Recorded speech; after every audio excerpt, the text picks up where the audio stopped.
Great morning.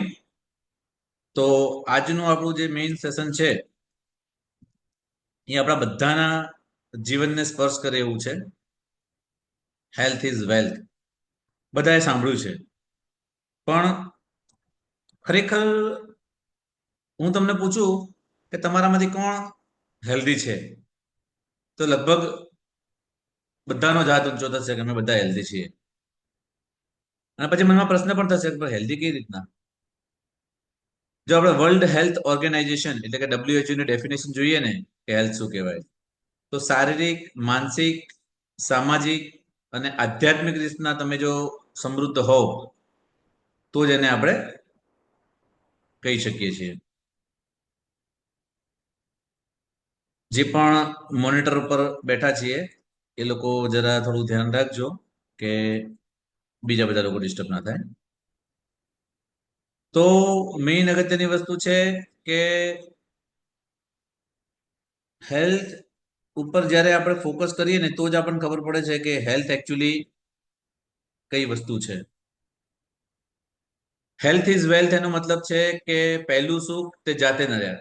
હમણાં થોડી વાર પહેલા મેં પ્રશ્ન પૂછ્યો હતો કે એ તો બધાને ખબર છે કે પહેલું સુખ નિરોગી કાયા, પણ શું બીજું સુખ કોઈને આઈડિયા છે? બીજું સુખ તે કયું કહેવાય? ત્રીજું સુખ કયું કહેવાય? ચોથું સુખ કયું કહેવાય? કોઈ અનમ્યુટ કરીને કહેશે?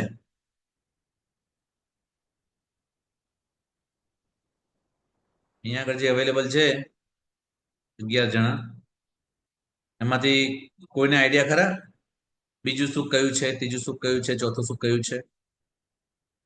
લગભગ આપણે બધા એક જ કહેવત સાંભળી છે, પહેલું સુખ નિરોગી કાયા, કે પહેલું સુખ તે જાતે ન રહે. પણ પહેલું સુખ તે જાતે ન રહે, બીજું સુખ તે કુલવંતી નાર, ત્રીજું સુખ તે છૈયા છોકરા, અને ચોથું સુખ તે કોઠીએ જાર. કહેવાનો મતલબ છે કે તમારું શરીર જો સ્વસ્થ હશે એ તમારું પ્રથમ સુખ છે. તમને તમારા ફેમિલીની અંદર એક કુળવતી નાર એટલે કે એક સારી એવી સ્ત્રી પ્રાપ્ત થાય છે, કુલવંતી નાર, એ તમારું બીજું સુખ છે. એટલે કે એક આઈડિયલ ધર્મપત્ની, પછી એ ભલે એક આઈડિયલ મધર હોય, આઈડિયલ ડોટર હોય કે એક આઈડિયલ પત્ની હોય. ત્રીજું સુખ તે છૈયા છોકરા. દરેકે દરેક લોકો આજે તમે પણ જ્યારે મહેનત કરો છો, શાના માટે મહેનત કરો છો? ઓબ્વિયસલી તમારી મહેનત તમારા ફેમિલી માટે છે. તમે પૈસા કમાવો છો તો તમારા એકલાના માટે રાખો છો? ના, તમારા ફેમિલી માટે રાખો છો. તો ત્રીજું સુખ તે છૈયા છોકરા, ત્રીજું સુખ તે છૈયા છોકરા, અને ચોથું સુખ તે કોઠીએ જા.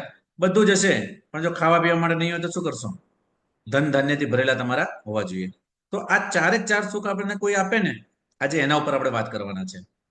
પૈસા માટેની કોઈ ઘણી વસ્તુ હશે, ઘણી બધી વસ્તુ એવી હશે જે આપણને અલગ અલગ રીતના મળી શકે, પણ આ ચારે વસ્તુ મળે એવી વાત ઉપર આજે વાત કરવાના છે. અને આ વાત કરવા માટે સૌથી પ્રથમ તો મારું ઇન્ટ્રોડક્શન આપું તો ડોક્ટર મેહુલ કિરકુમાર નાયક છેલ્લા 10 વર્ષથી થરાદની અંદર એઝ અ ગાયનેકોલોજીસ્ટ પ્રેક્ટિસ કરું છું. હું 3 પુસ્તકનો ઓથર છું. પહેલું પુસ્તક છે the art of natural birth, જે અમેઝોન ઉપર અવેલેબલ છે. વર્લ્ડની લગભગ 46 કન્ટ્રીમાં એ અવેલેબલ છે. મારું બીજું પુસ્તક એ છે the divine part to motherhood. એક મધરની એક આધ્યાત્મિક જર્ની કેવી હોઈ શકે છે, કે પ્રેગ્નન્સી દરમિયાન એક એક આધ્યાત્મિક જર્ની કેવી રીતના કરી શકે છે, એના ઉપર છે. અને ત્રીજું beyond the white coat, finding peace and fulfilment, એટલે કે એક માણસ અને પર્ટિક્યુલરલી એમાં પણ એક ડોક્ટરની જિંદગીની અંદર જે ચિંતા, સ્ટ્રેસ ને એન્ઝાયટી આવતી હોય છે એને કઈ રીતના દૂર કરી શકાય. તો આ ત્રણ વસ્તુ 3 પુસ્તકોની અંદર મેં મારા જીવનનો ઘણો બધો અનુભવ અંદર વર્ણવ્યો છે. અને સાથે સાથે ડિપ્લોમા અને ફેલોશિપ પણ કરેલું છે લેપ્રોસ્કોપીની અંદર. ઓબ્સ્ટેટિકની ડિગ્રી મેં બરોડા મેડિકલ કોલેજમાંથી પ્રાપ્ત, MBBS ડિગ્રી બરોડા મેડિકલ કોલેજમાંથી, અને ગાયનેકની ડિગ્રી બીજે મેડિકલ કોલેજમાંથી પ્રાપ્ત કરેલી છે. તો સાથે સાથે યોગેન્દ્રસિંહ રાઠોડ પાસે ન્યુરો લિંગ્વિસ્ટિક પ્રોગ્રામિંગ NLP એનો સર્ટિફિકેશન કોર્સ કરેલો છે. અને ડોક્ટર જીતેન્દ્ર અડિયા જે માઇન્ડ પાવર ટ્રેનર છે, એમની પાસેથી બ્રેન એક્સપર્ટ અને લાઈફ કોચની ડિગ્રી પણ લીધેલી છે. એની સાથે ગર્ભ સંસ્કારના ક્લાસીસ પણ મેં ડિગ્રી સર્ટિફિકેટ પણ લીધેલા છે. અને ઘણી બધી એવી વસ્તુઓ છે કે જેના ઉપર હું ક્યારેક ને ક્યારેક કામ કરું છું. હવે આગળ જોઈએ તો આ એક તમને વિડીયો અહીંયા આગળ રન કરું છું. તમે શાંતિથી જોજો. અહીંયા આગળ પહેલા હું આ ઇરેઝરથી આને ઇરેઝ કરી નાખું. Okay, thank you.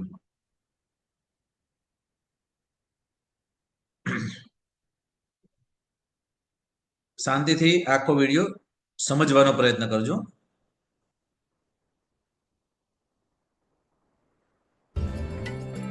योग बीते युग की ही नहीं, आने वाले युग की भी जरूरत है. वैदिक ज्ञान और आधुनिक विज्ञान के पुनः मिलन का ये एक सुनहरा अवसर है. चक्र के विज्ञान के जरिए वैश्विक फलक तक पहुंचने का विशाल मार्ग है. मित्रों, इन दिनों पश्चिम ने खोज की है. वो खोज ये है कि आज सॉफ्टवेयर के माध्यम से, एक प्रोग्राम के माध्यम से, अगर सुबह ब्रह्म मुहूर्त में आपके शरीर पर वो सारे साधन लगा करके वो जांच सकते हैं कि आपके ये जो चक्र हैं वो संतुलित अवस्था में है कि नहीं है. दुनिया के श्रेष्ठ जाने माने लोगों का उन्होंने सारा डाटा कलेक्ट किया है. बड़े भयानक में भयानक जो गुंडे लोग होते हैं, जेलों में पड़े हैं, क्रिमिनल एक्ट करना ही उनके डीएनए में है, उनके टेस्ट किए हैं. बड़े बड़े राजनेताओं के किए हैं, योगियों के, त्यागियों के, तपस्वियों के किए हैं. दुरावस्था में जिंदगी जीने के लिए मजबूर, आर्थिक संतुलन के लिए मेहनत करने वाले मजदूर के भी किए हैं. विश्व के हर समाज का किया है. उस पर इन दिनों रिसर्च चल रहा है. मित्रों, इस योग की हमारे पूर्वजों ने हमें जो विज्ञान दिया है वो दिन दूर नहीं है कि पूरा मेडिकल साइंस करवट बदल देगा. हम देखते हैं कि पुराने जमाने में जब हम भी, हमारे यहाँ कोई संत महात्मा की फोटो हुआ करती थी, कोई भगवान की फोटो हुआ करती थी, तो उसके माथे के आसपास एक बहुत बड़ा तेजो वलय उसका पेंटिंग हुआ करता था. कोई ऐसा महापुरुष नहीं होगा, संत पुरुष नहीं होगा जिसके चित्र में पीछे तेजो वलय का प्रिंटिंग किया ना होगा. कभी कभी लोग मानते थे ये तो एक शोबाजी है, ये शायद एक आर्ट वर्क है. मित्रों, विज्ञान ने स्वीकार किया है कि शरीर के चारों तरफ, हर अंग के चारों तरफ एक ऑरा होता है. अगर उस ऑरा के माध्यम से हम चाहें तो व्यक्ति को 20 साल के बाद किस प्रकार की शरीर में कमियों की संभावना है उस ऑरा से तय किया जा सकता है. और जापान ने, एक साइंटिस्ट ने एक कैमरा की खोज की है, उसको किलियन फोटोग्राफी कहते हैं. और मैंने जब पहली बार जीवन में किलियन फोटोग्राफी के लिए जो कैमरा उपयोग होता है उसको देखने गया था मैं, तब उसकी साइज हुआ करती थी वॉशिंग मशीन की साइज का कैमरा हुआ करता था. और मैं गया था योगा की ट्रेनिंग के लिए एक स्थान पे. 40 दिन मुझे वहां रहना था. मैं बहुत मेरे पुराने समय की बातें कर रहा हूं आपके साथ. और उन्होंने मुझे कहा कि 40 दिन में आपका योगा का जो कुछ भी होगा उसके पूर्व हम आपके ऑरा की फोटोग्राफी करना चाहते हैं. मैंने कहा मुझे खुशी होगी. मैं थोड़ा बहुत किताबों से इन विषयों को मैंने पढ़ा था, जाना था. तो उन्होंने उस वॉशिंग मशीन जैसे इतने बड़े कैमरा पर मेरा अंगूठा रखा और उस पर मुश्किल से 5-7 सेंटीमीटर का ऑरा था. उसकी फोटो निकाली, उस फोटो को रखा. 40 दिन के बाद जब मेरा वो पूरा ट्रेनिंग पूरा हुआ तो फिर वो मुझे कहा गया कि आपको जाने से पहले फिर से एक बार आपका ऑरा का फोटो निकालेंगे. और मित्रों, मैं अपने अनुभव से बताता हूं कि इस मेरी 40 दिन की ट्रेनिंग के पहले जब मैंने ऑरा निकाला तो मुश्किल से 5-7 सेंटीमीटर का ऑरा था. और 40 दिन के बाद जब उसी अंगूठे का ऑरा निकाला तो पूरे उस कैमरा के बाहर ऑरा चला गया. ये योग का सामर्थ्य है जी.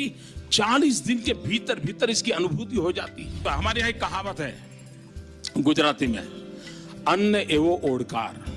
वो सिर्फ भोजन की तारीफ करने के लिए नहीं है, जीवन में उसका स्थान क्या है उसको सरल भाषा में हमारे पूर्वजों ने एक कहावत के रूप में रखा है, अन्न एवो ओडकार. हमारे यहां अन्नमय कोश, मनोमय कोश, ज्ञानमय कोश, प्राणमय कोश, प्रज्ञामय कोश, इन 5 कोष की चर्चा होती है और यही हमारी जीवनचर्या, दिनचर्या, खान पान, विचार, आचार, पठन पाठन, इन सब से एक ऑरा तैयार होता है। हम गर्भ में होते हैं तभी ऑरा तैयार होना शुरू होता है। बालक भी जन्म के समय एक ऑरा के साथ निकलता है और आगे चल करके उसकी आदतों के अनुसार वह ऑरा शेप लेता है। और आज विज्ञान कहता है कि आपकी बीमारी तय करने के लिए कोई पैथोलॉजी लेबोरेटरी तक जाने की जरूरत नहीं पड़ेगी। ऑरा से तय होगा कि आप में ये कमी है, ऑरा से तय होगा इतने समय के बाद ये कमी आएगी, और ऑरा से तय होगा कि आप अगर इन 10 साल के अंदर इस प्रकार की हैबिट चेंज करें तो आपका ज्ञानमय कोष, प्राणमय कोष, अन्नमय कोष, प्रज्ञामय कोष ये सब परिवर्तित होगा और आप उससे बच सकते हैं। मित्रों, योग का विज्ञान इतना साइंटिफिकली अब स्वीकृत हो रहा है। जब यह स्वीकृत हो रहा है तब उसको वैज्ञानिक रूप में स्वीकार करके हम जीवन का हिस्सा कैसे बनाएं, हमारे और योग के बीच अद्वैत न रहे, हर हमारे जीवन की क्रिया प्रक्रिया स्वयं अपने आप में एक योग बन जाए। तो एक तो इस पहलू मेडिकल साइंस का एक नया पहलू खुलने वाला है, वो विज्ञान के स्वीकार कर लिया है। તો આપણે અત્યારે એક સરસ મજાની મોદી સાહેબની ક્લિપ જોઈ. તમારા બધા માટે કદાચ આ ઓરા શબ્દ નવો હશે, તમારા માટે કદાચ આ સાયન્સ એક નવું હોઈ શકે. બધાએ લગભગ સાંભળ્યું છે ઓરા એટલે શું હોય છે? કોણે નથી સાંભળ્યું? અનમ્યુટ કહીને કહેજો કે મને એના વિશે ખ્યાલ નથી, અથવા ચેટમાં મેસેજ કરી શકો તમે. લગભગ ઓરા વિશે બધા જાણે છે. કલ્પેશભાઈ, ડોક્ટર કલ્પેશભાઈ, ખુશ્બુબેન, કિરણભાઈ, મોગીબેન, નિરલબેન, જિગ્નેશભાઈ, લગભગ ઘણા લોકો ઓરા વિશે જાણતા નહીં હોય. ઓરા એટલે આપણું જે શરીર છે ને એ 3 વસ્તુનું બેઝિક સ્ટ્રક્ચર છે: માઇન્ડ, બોડી અને સોલ. માઇન્ડ એટલે કે આપણું જે બ્રેઇન છે, કે આપણો જે વિચાર છે, કે જેને આપણે એમ કહીએ છીએ કે આપણે જે વિચાર શક્તિ છે. બોડી એટલે આપણું જે શરીર છે, અને માઇન્ડ અને બોડીને જે કનેક્ટ કરે છે, જે મેઇન આપણા શરીરનું જે તત્વ છે એ જે છે આત્મા એટલે સોલ. બરોબર. હવે બુખાર્ડ હિમ કરીને એક સાયન્ટિસ્ટ છે જેણે અત્યારે આપણે કેટલા ડાયમેન્શન વિશે જાણીએ છીએ? ખાલી 4 ડાયમેન્શન વિશે જ જાણીએ છીએ, 4D વિશે. બરોબર. આજે તમને અહીંયા જે ડિવાઇસ બતાવી છે ને એની અંદર એના ઇન્ફોર્મેશનનો પણ ઉપયોગ કરેલો છે હિલી ડિવાઇસની અંદર. આપણે બધા અત્યારે 3D 4D સુધી જાણીએ છીએ, પણ એણે 12 ડાયમેન્શન વિશે વાત કરી છે. આ એક સાયન્ટિસ્ટ છે માર્કસ કિમે, એમની બુક છે ધ સેકન્ડ પાથ, એની અંદર એમણે લખેલું છે 12 ડાયમેન્શન. એમાંથી 4 ડાયમેન્શન છે માઇન્ડના છે, 4 ડાયમેન્શન છે આપણી બોડીના છે, અને બંનેને જે કનેક્ટ કરે છે ને એ કનેક્શનના જે 4 ફિલ્ડ છે એ ગ્લોબલ કોન્શિયસનેસ અને કંટ્રોલ કોન્શિયસનેસ. આ બંને ફિલ્ડ જે છે જે માઇન્ડ અને બોડીને એકબીજા સાથે કનેક્ટ કરવાનું કામ કરે છે એને આપણે કહીએ છીએ ઇન્ફોર્મેશન ફિલ્ડ, જેની વાત આપણે આગળ કરીશું. તો મેઇન અગત્યની વસ્તુ છે કે આપણે એવું માનીએ છીએ, ધારો કે હું અત્યારે ક્લેમ કરું કે આ જે ડિવાઇસ મેં તમને અહીંયા આગળ જે બતાવી છે, જસ્ટ અ મિનિટ, હું જો ક્લેમ કરું કે એ જે ડિવાઇસ આપણે હમણાં જોઈ, ઓકે શેર થયું, હા,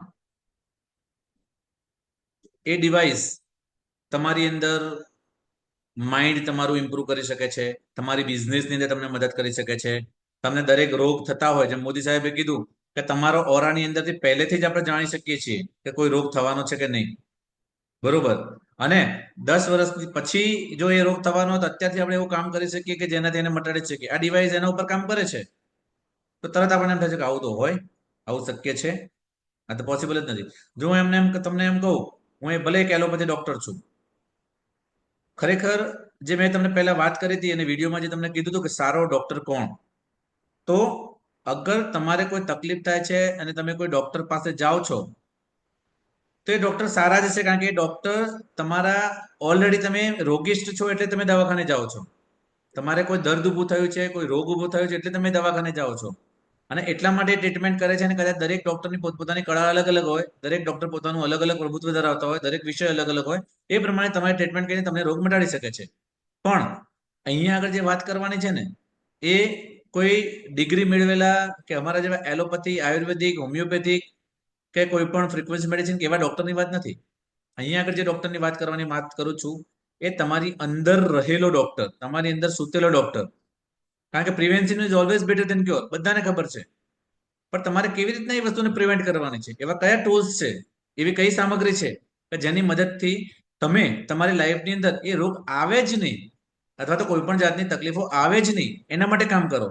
સાયન્સ પણ અત્યારે પ્રૂવ કરી ચૂક્યું છે કે 95% રોગ છે ને સાયકોસોમેટિક હોય છે. સાયકોસોમેટિકનો મતલબ છે કે માઇન્ડથી ડેવલપ થાય છે અને બોડીની ઉપર અસર કરે છે. બરોબર? કહેવાનો સિમ્પલ મિનિંગ એટલો જ થાય કે માઇન્ડથી અસર કરે છે અને બોડી ઉપર એની ઇફેક્ટ આવે છે. એ બંનેની વચ્ચેનું જે ઇન્ફોર્મેશન ફિલ્ડ છે ત્યાં આગળ એની અસર ઊભી થાય છે. 5% છે જે જેન્યુઅન રોગ હોય છે. બરોબર? તો આપણે આ 95% જે માનસિક રોગો છે એને કેમ નથી મિટાવી શકતા? કારણ કે એ આપણને ખ્યાલ જ નથી. અને આપણે આજે એના ઉપર વાત કરવાની છે. જેમ કે અહીંયા આગળ કીધું, HEAL is the latest scientific invention in the field of quantum science and artificial intelligence. અત્યારે એઆઈ ની વાતો ચાલે છે. તો અહીંયા આગળ કેવી રીતે એઆઈ કામ કરે છે, ક્વોન્ટમ સાયન્સનો કઈ રીતના ઉપયોગ કર્યો છે. બરોબર? જે મેં હમણાં વાત કરી કે બુખાડ હિમ, એ સાયન્ટિસ્ટને થિયરી વાપરી છે આની અંદર. એના અંદર એક બીજો એક નાનું મશીન છે જે ટાઈમ એનર્જી થિયરી ઉપર કામ કરે છે. નિકોલેટ કોઝીરો એનો મિરર છે, જે એની અંદર આ જે બધા સાયન્ટિસ્ટ છે, તમે ઓનલાઈન સર્ચ કરશો ને ત્યારે ખબર પડશે કે આ ડિવાઇસ બનાવવા માટે કેટલા મહાન સાયન્ટિસ્ટોએ કામ કર્યું છે. જે મેં બુખાડ હિમની વાત કરી ને, એ આઈન્સ્ટાઈને એની જે થિયરી અધૂરી મૂકી હતી ને, એના ઉપર આગળ કામ કરવાની શરૂઆત કરીને એની સાથે આ ડિવાઇસના ઓનરે કામ કરેલું છે, એની સાથે સંપર્ક કરેલો છે. બરોબર? તો અહીંયા કોઈ પણ વાત થાય છે હવામાં નથી, બધા બેકગ્રાઉન્ડ સાથે અને બધા તથ્યો સાથેની વાત છે. ઇવન આઈન્સ્ટાઈને પોતે પણ કીધું હતું, future medicine will be the medicine of frequency. 1952માં એને ખ્યાલ આવી ગયો હતો અને એને કીધું હતું કે ભવિષ્યની અંદર જો કોઈ ટ્રીટમેન્ટની મોડાલિટીસ હશે કે દવાઓથી, અત્યારે આપણે સારવાર એટલે શું ગણીએ છીએ, સર્જરી અને દવાઓ. કોઈ પણ ટ્રીટમેન્ટનો મતલબ છે, મેડિસિનનો મતલબ શું થાય કે દવાઓથી મટાડો અથવા ઓપરેશનથી મટાડો. પણ એના સિવાય પણ ઘણી બધી મોડાલિટીસ છે જેને આપણે સર્ચ કરવું પડશે. અને આજનો તમારો એક્સપિરિયન્સ એક્સ્ટ્રા ઓર્ડિનરી હશે, એ મારી જવાબદારી છે. કારણ કે આ ફ્રીક્વન્સીની મદદથી તમે તમારા બાળકની અંદર એની મેમરી વધારી શકો છો, એનું ફોકસ વધારી શકો છો, એનું કોન્સન્ટ્રેશન વધારી શકો છો. અને હેલ્થ તો બધાની પાસે છે, પણ આપણે કેવી હેલ્થ લેવાની છે? Holistic health. તો આ હોલિસ્ટિક હેલ્થ માટે આપણે આગળ વધવાનું છે. એના માટે ખાસ તમારું માઇન્ડસેટ મારે ફિક્સ માઇન્ડસેટ નહીં જોઈએ, ફ્લેક્સિબલ માઇન્ડસેટ જોઈશે. ફિક્સ માઇન્ડસેટનો મતલબ છે તમે બધા અહીંયા આગળ બેઠા છો ને, તો કોઈક ને કોઈક વિચારો સાથે બેઠા હશો. બરોબર? એક અડધો કપ તમારી આગળ મૂકવું અને હું કહું કે આના વિશે તમે વિશ્લેષણ કરો, તો લગભગ 70-80% શું કહેશે? આ કપ અડધો કપ જ ભરેલો છે,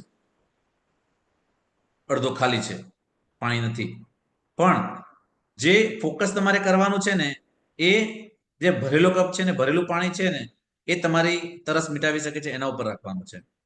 બરોબર? તો ફિક્સ માઇન્ડસેટ શું કહેવા માંગે છે? I don't think I can do it. મને નથી લાગતું કે મારાથી થશે. એવા માણસો ફિક્સ માઇન્ડસેટ.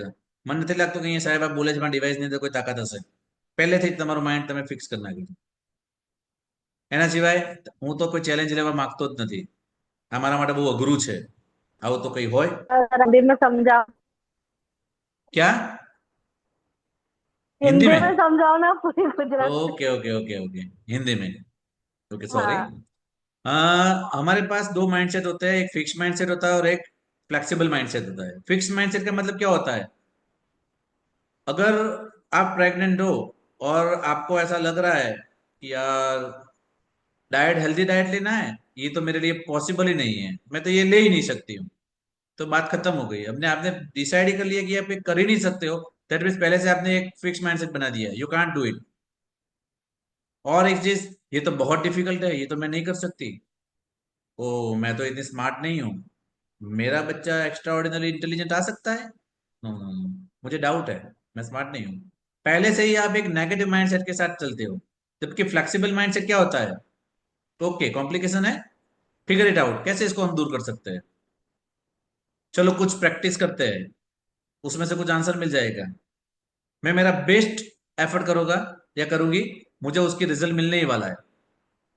यहाँ पे अगर आप हेल्थ के लिए बैठे हो तो आप सब डेडिकेटेड हो, कमिटेड हो, तभी आप यहाँ पे आए हो। बाकी मैसेज तो हजारों लोगों के पास पहुंचा होगा, लेकिन बाकी के लोग अपने हेल्थ के लिए कमिटेड नहीं है। उन लोगों ने क्या सोचा, ठीक है डॉक्टर साहब तो वैसे भी वेबिनार लेते हैं, एक और वेबिनार लेंगे, इसमें क्या है? आपकी हेल्थ की मुझे कुछ पड़ी नहीं है, मुझे मेरे हेल्थ की पड़ी है।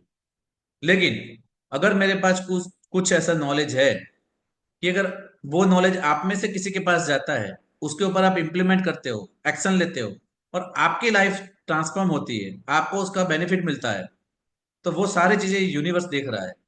जो बोलते हैं ना भगवान देख रहा है, तो भगवान देख रहा है, क्योंकि आपकी लाइफ का ट्रांसफॉर्मेशन के लिए जो आंगળી चूंधियानु पून गुजराती में बोलता है कि मैंने जो उंगली दिखाई और उस तरफ आपने कुछ काम किया और उसका जो एडवांटेज मिला, उसका थोड़ा बहुत पून मेरे को भी मिलेगा। उसके लिए ये मैं काम कर रहा हूँ। अदरवाइज मैंने 3 पुस्तकें लिखी है, उसकी रॉयल्टी मेरे को आ रही है। ऑलरेडी मेरी अस्पताल के अंदर मैं अच्छे से हेल्दी प्रैक्टिस कर रहा हूँ, उसकी मेरे पास अच्छी से इनकम आ रही है। बरोबर। मैं ऑनलाइन वेबिनार वेबिनार भी लेता हूँ, नेटवर्क मार्केटिंग के साथ भी जुड़ा हूँ, तो मेरे पास तो बहुत सारे सोर्स ऑफ इनकम है। मुझे ये वेबिनार ना भी लूँ, आपके पास नॉलेज ना भी शेयर करूँ, तो मुझे कोई फर्क पड़ता नहीं है।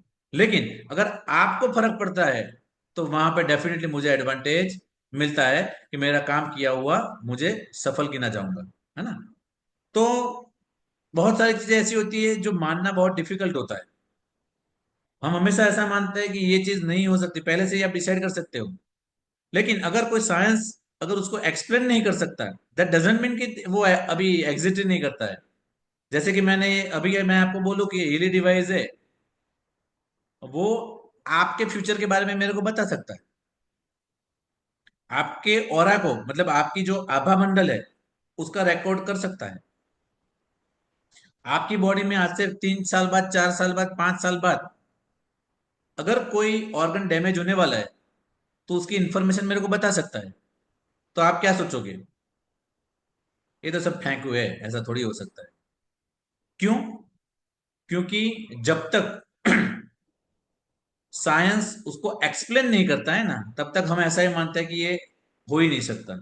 एक एग्जांपल से आपको बताऊं, आज से 50 साल पहले अगर कोई दादा अपने पोते को ऐसा बताता कि बेटे देख, यहां बैठे बैठे मैं हजारों किलोमीटर दूर किसी का चेहरा यहाँ पे बैठे बैठे देख सकता हूँ या उससे बात कर सकता हूँ, तब शायद टेलीफोन का भी आविष्कार ना हुआ हो या फिर ऐसा स्मार्टफोन ना हो, तो तब वो लोग क्या सोचेंगे? दादा तो फेंक रहे हैं, ऐसा थोड़ी हो सकता है कि हम एक दूसरे के साथ बात कर सकते हैं। लेकिन इतने सालों बाद आज ये टेक्नोलॉजी इतनी डेवलप हो रही है, आप आपके घर पे ऊपर बैठे हो, भले ही आपके कैमरे बंद है, लेकिन फिर भी यहां बैठे बैठे मेरी आवाज आपके घर पे आपके कानों तक पहुंच रही है। ये आज की जो 5G टेक्नोलॉजी है, उसकी देन है। बरोबर। तो कहने का मतलब है कि अगर कोई साइंस अभी तक कुछ प्रूव नहीं कर पाया, दैट डजंट मीन वो आगे भी नहीं कर पाएगा। दूसरे तरीके से आपसे समझाता हूं। अगर मैं आपको अभी बोलूं कि क्या आप खड़े होके, चल के, आपके घर से यहां पे कृष्णा अस्पताल तक आ सकते हो? आंसर, चलो कौन बताएगा? हाँ पुष्पा सर जी, आ। आप आपके घर से चल के यहाँ मेरे अस्पताल तक आ सकते हो? हाँ। अ, पूजा जी बोले। हाँ। Yes great. और भरत जी, भारती बहन,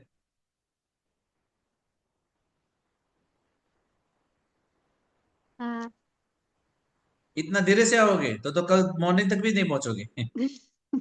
थोड़ा आवाज से। दूर है बस। ओके हमारा ग्रेट। घर दूर है बस। दूर हो तो क्या है, लेकिन आ तो सकते हो ना चल के। हाँ आ सकते हैं। आ सकते हो। डॉक्टर कल्पेश जी, हाँ सर। ग्रेट।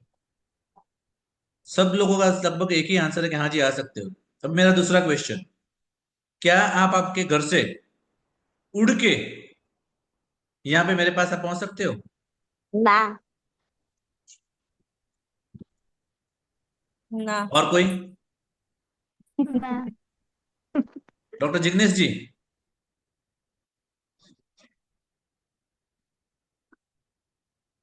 हम लकी है, यहाँ पे बहुत सारे डॉक्टर भी है। संगीता जी? સર એટલો બધો આપણે પૈસા વાળો નહીં, નકર તો વિમાનમાં ઉડીને ના આવવાના। और विमान में उड़ के भी यहाँ पे इतना बड़ा विमान यहाँ पे थोड़ा ही है, मेरे अस्पताल पे आना है, हमारे अस्पताल के ऊपर तो थोड़ी मैंने वो बनाया, वो हाँ आए थे ऐसे यहाँ। नहीं आ सकते। मैं तो नहीं आ आप उड़ के जा सकते। सकते हो कि नहीं उसकी बात कर रहा हूँ। आप खुद उड़ के आ सकते हो कि नहीं नहीं? जा सकते। अभी देखो यहाँ पे क्या हुआ। नहीं आ यहाँ, सकते। Okay, it's good. यहाँ पे हमने एक क्वेश्चन पूछा था कि आप में से कोई यहाँ पे उड़ के आ सकता है, तो सबने बताया कि नहीं। उससे पहले मैंने पूछा कि चल के जा सकता है, तो सबने बताया हाँ। मतलब कि हमने जो भी आंसर दिया उसका बेस था हमारी पास्ट मेमोरी। अब तक हमने जो देखा है उसके बेस पे हमने हमारा एक आकलन कर दिया कि अभी तक हमने किसी को उड़ते नहीं देखा। दैट मीन्स कि हम भी उड़ के नहीं जा सकते। लेकिन अगर कल या परसों मैंने एक ऑनलाइन वीडियो देखा था कि जिसके ऊपर पीछे से वो जेट, नाइट्रोजन जेट का जैकेट होता है, और वो उड़ के एक स्टेशन से दूसरे स्टेशन पे जा सकता है। अगर वो रूटीन हो जाए और गवर्नमेंट उसको परमिट कर दे, और कल से आप अगर बाहर देखो कि सब लोग उड़ सकते हो, और फिर मैं ये क्वेश्चन पूछूं आज से 10 साल या 15 साल या 20 साल बाद कि यार हम लोग उड़ के जा सकते हैं एक जगह से दूसरे जगह, तो क्या बोलोगे? हाँ, सब लोग उड़ सकते हैं तो हम क्यों नहीं उड़ सकते, हम भी जा सकते हैं। मतलब कि आज की हमारी जो थॉट प्रोसेस है, वो हमने जो पिछले देखा है उसके बेस पर ही हम उसको आकलन करते हैं। तो अभी तक आपने ये हीली डिवाइस को देखा नहीं है, उसको यूज नहीं किया है, उसको आपने अपनी लाइफ में इंप्लीमेंट नहीं किया है, इसलिए आपको पता ही नहीं है। अगर आप यूज करोगे, अगर आप देखोगे और किसी ने यूज किया उसके साथ बात करोगे, तो आपको पता चलेगा कि मैंने जो भी बात बताई है ये सारी बातें सही है। और एज अ डॉक्टर इस बड़े प्लेटफॉर्म पर ऐसे ही मैं कोई चीज के बारे में बात नहीं कर सकता हूँ, क्योंकि मेरा एक एक वर्ड कीमती होता है। ऐसे मैं किसी के बारे में कुछ बोल नहीं सकता हूँ, है ना। और एक चीज मैं पूछ सकता हूँ, क्या, शायद जिसको पता है वो मत बोलना, लेकिन अगर आप सबके घर में नीचे जो टाइल्स लगाते हैं बाथरूम में या किचन में या कहीं पे भी, उसके अगर ऊपर हम एक अगर लाइट का बल्ब होता है उसको छोड़ देंगे, तो क्या होगा? कौन बताएगा? उड़ जाएगा। बल्ब फूट जाएगा, किसने बताया?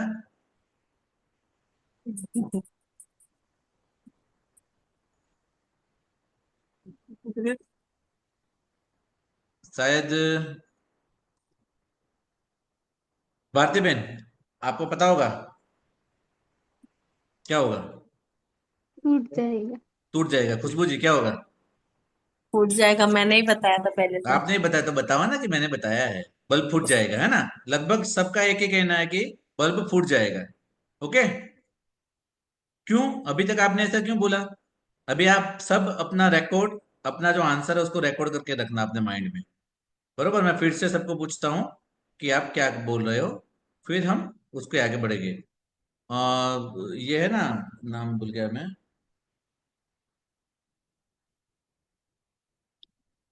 सर आप बताइए क्या होगा?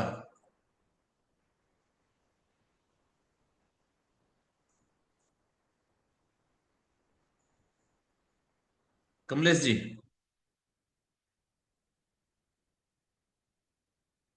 कमलेश जी लाइव है? चलो कोई बात नहीं। हाँ, मैं लाइव हूँ अभी, ये गाड़ी में ड्राइव कर रहा हूँ और आपको सुन रहा हूँ, बहुत अच्छा लग ओके, ऐसा रहा है, है। बढ़िया बहुत बढ़िया। अच्छा। ओके। आपका और क्या लगता है कि और अगर एक छोटा सा आंसर दे दीजिए, कांच से क्या हो सकता है? बल्ब फूट सकता है? मतलब बल्ब से लाइट, वो टाइल्स फूट सकती है क्या कि नहीं फूट सकती? बल्ब फूट जाएगा? क्या बल्ब से? अगर मैं कांच के बल्ब को एक पत्थर के ऊपर फेंकूं तो क्या टूटेगा? हाँ, पत्थर के ऊपर बल्ब को आप घिसेंगे तो क्या होगा, ऐसा? हाँ हाँ, देखो उसमें तो ऑलरेडी है ना, देखो बल्ब भी टूटेगा ना। बल्ब भी टूटेगा। चलो हम देखते हैं, सबका लगभग यूनिफॉर्म आंसर है कि बल्ब भी टूटेगा। ओके, चलो थैंक यू। बहुत बड़े इंसान है कमलेश जी। तो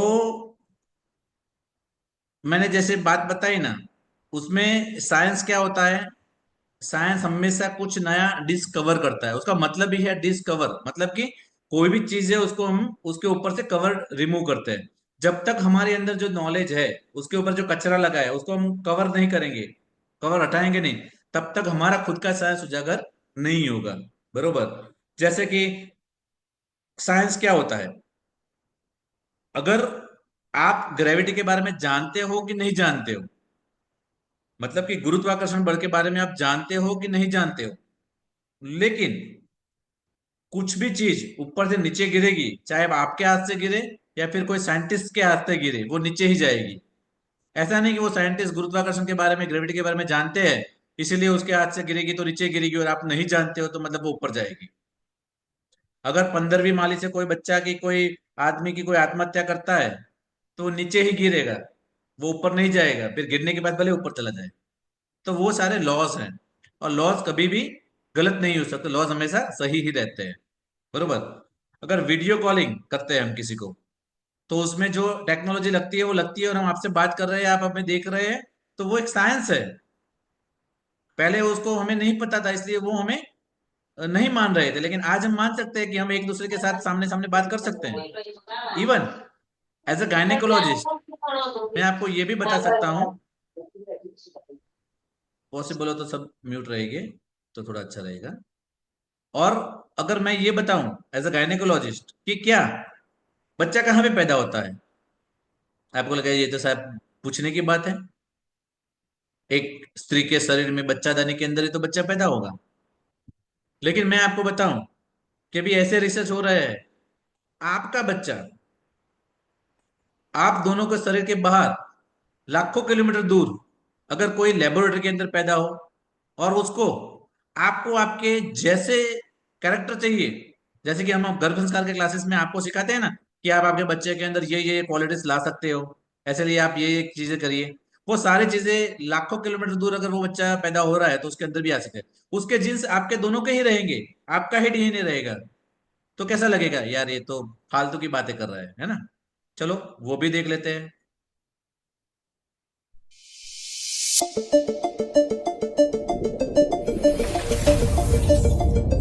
Introducing Ectolife, the world's first artificial womb facility, powered entirely by renewable energy.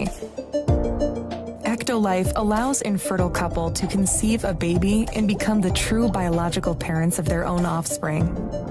It's a perfect solution for women who had their uterus surgically removed due to cancer or other complications. With Ectolife, premature births and C-sections will be a thing of the past.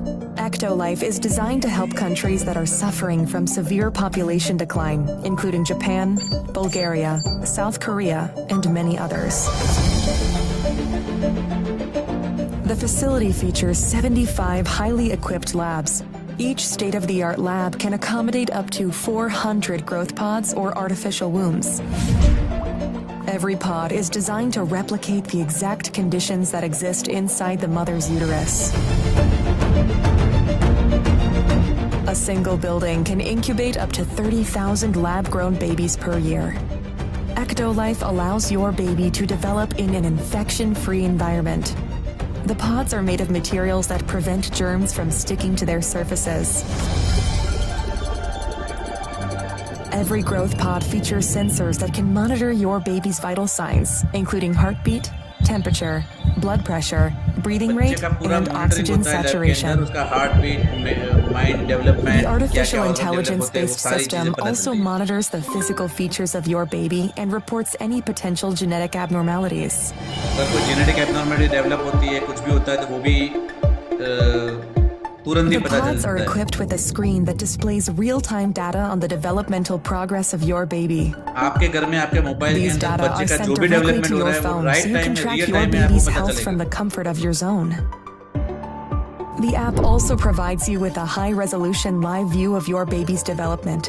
आपके baby का A development भी special आप live section in देख the सकते app हो app के allows अंदर। you to watch a time lapse of your baby's growth and share it directly with your loved ones. Because babies can recognize language and learn new words while still in the womb, Ectolife Growth Pods feature internal speakers that play a wide range आप of words आपका आवाज and आपके music to बच्चे your तक baby. पहुंचा सकते हैं सो Through that the आपका app, बेबी you can आपकी choose आपकी the mother playlist father that your की baby आपके listens हस्बैंड की to. वॉइस को रिकॉग्नाइज कर You सकता can है, also उसको directly अच्छे से आप sing to म्यूजिक your सुना सकते baby हो and make them जिससे उसका familiar with your voice brain before power बढ़ birth. सकता है, म्यूजिकल Our इंटेलिजेंस बढ़ goal सकती is है। to provide you with an intelligent offspring that truly reflects your smart choices.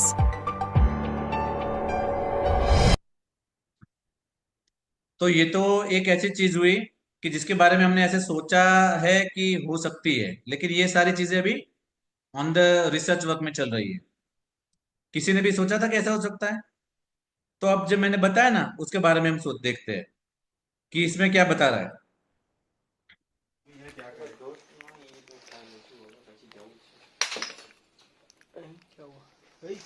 Bulb नहीं फूटा, ये पत्थर के ऊपर मैंने बल्ब फेंका तो बल्ब नहीं फूटा, टाइल्स भी नहीं टूटी और बल्ब भी नहीं टूटा। शायद ये जो बल्ब फेंक रहा है कौन है? दिख तो मैं ही रहा हूं, है ना? अब क्या हुआ?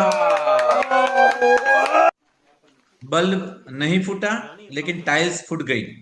ध्यान से देखना।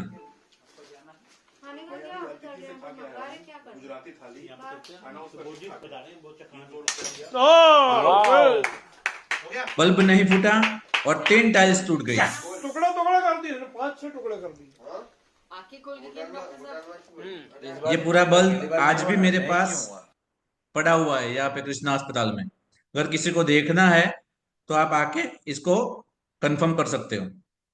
ये 3 टाइल्स टूट गई, टुकड़े टुकड़े हो गए, लेकिन बल्ब नहीं टूटा। अब आप मेरे को बताइए कि पहले जो मैंने क्वेश्चन किया था कि एक कांच का बल्ब अगर पत्थर के ऊपर गिरता है तो क्या होगा? बल्ब टूटेगा या पत्थर टूटेगा? तो क्या टाइल्स टूट सकती है? अब आपका क्या आंसर क्या है?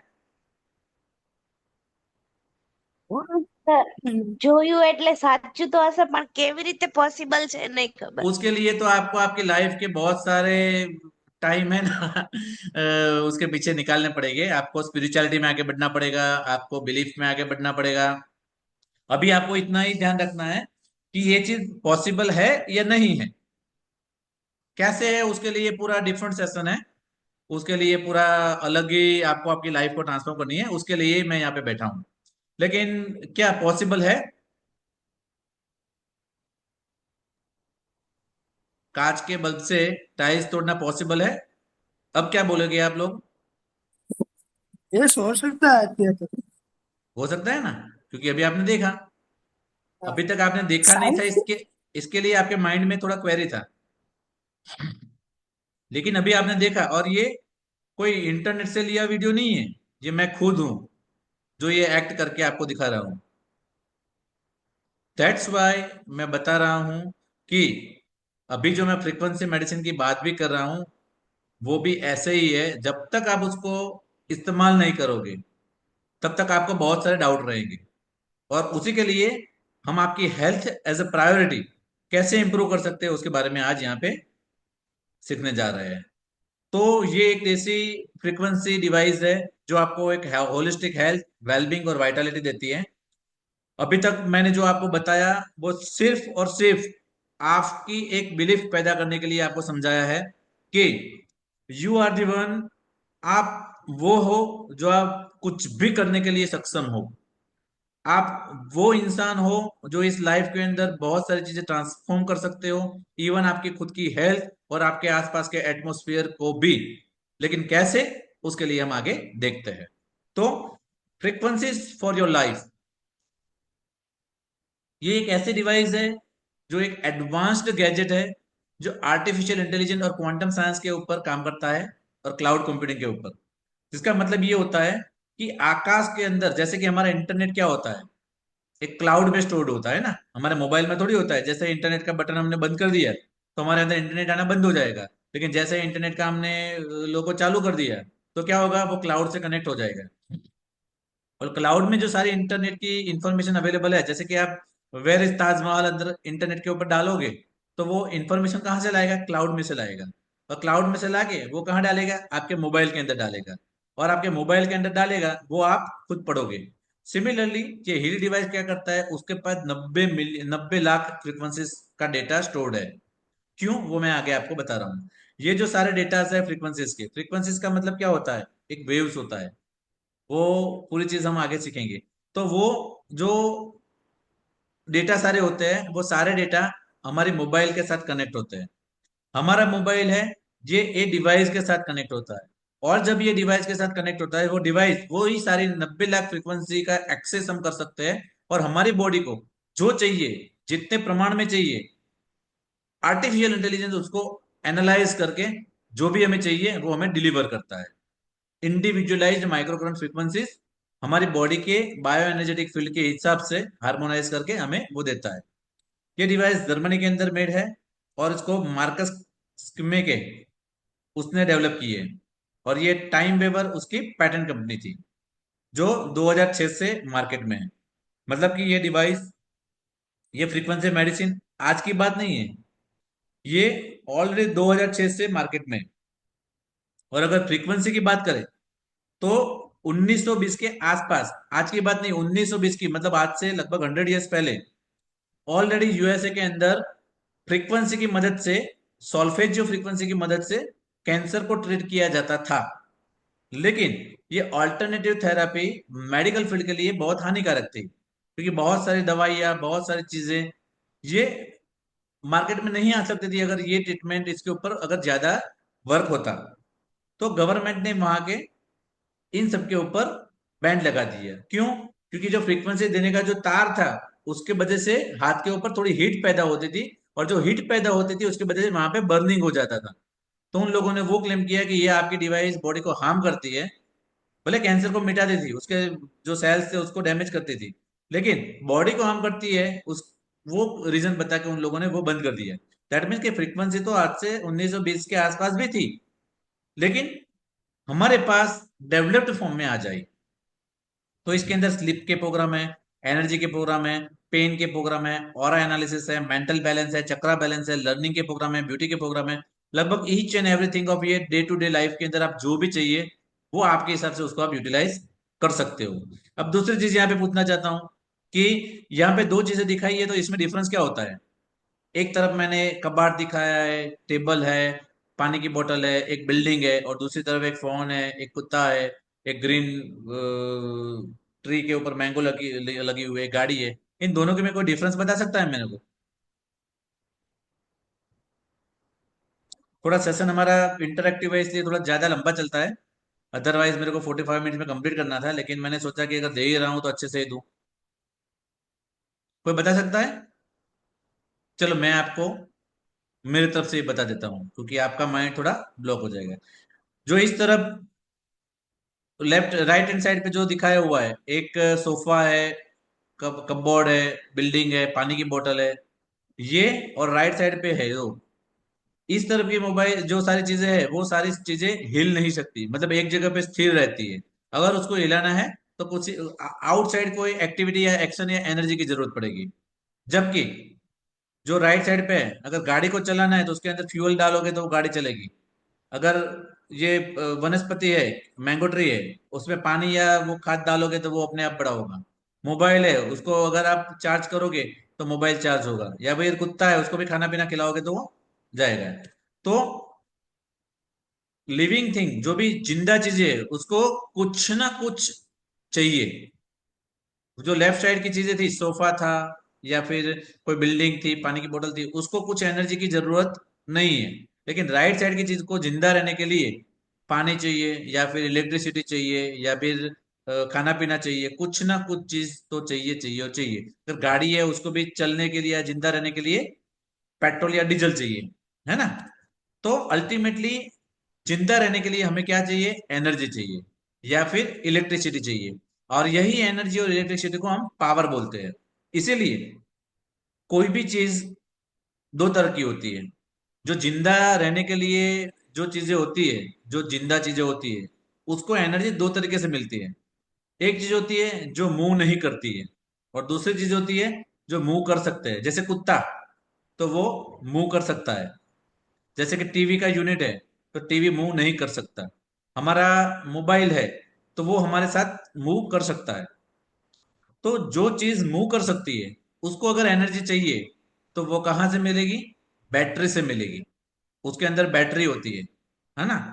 कोई भी जो मूव कर सकती चीजें है, उसके अंदर अगर बैटरी डालोगे तो वो जिंदा रहेगी, आप उसको कहीं पे भी ले जाओ।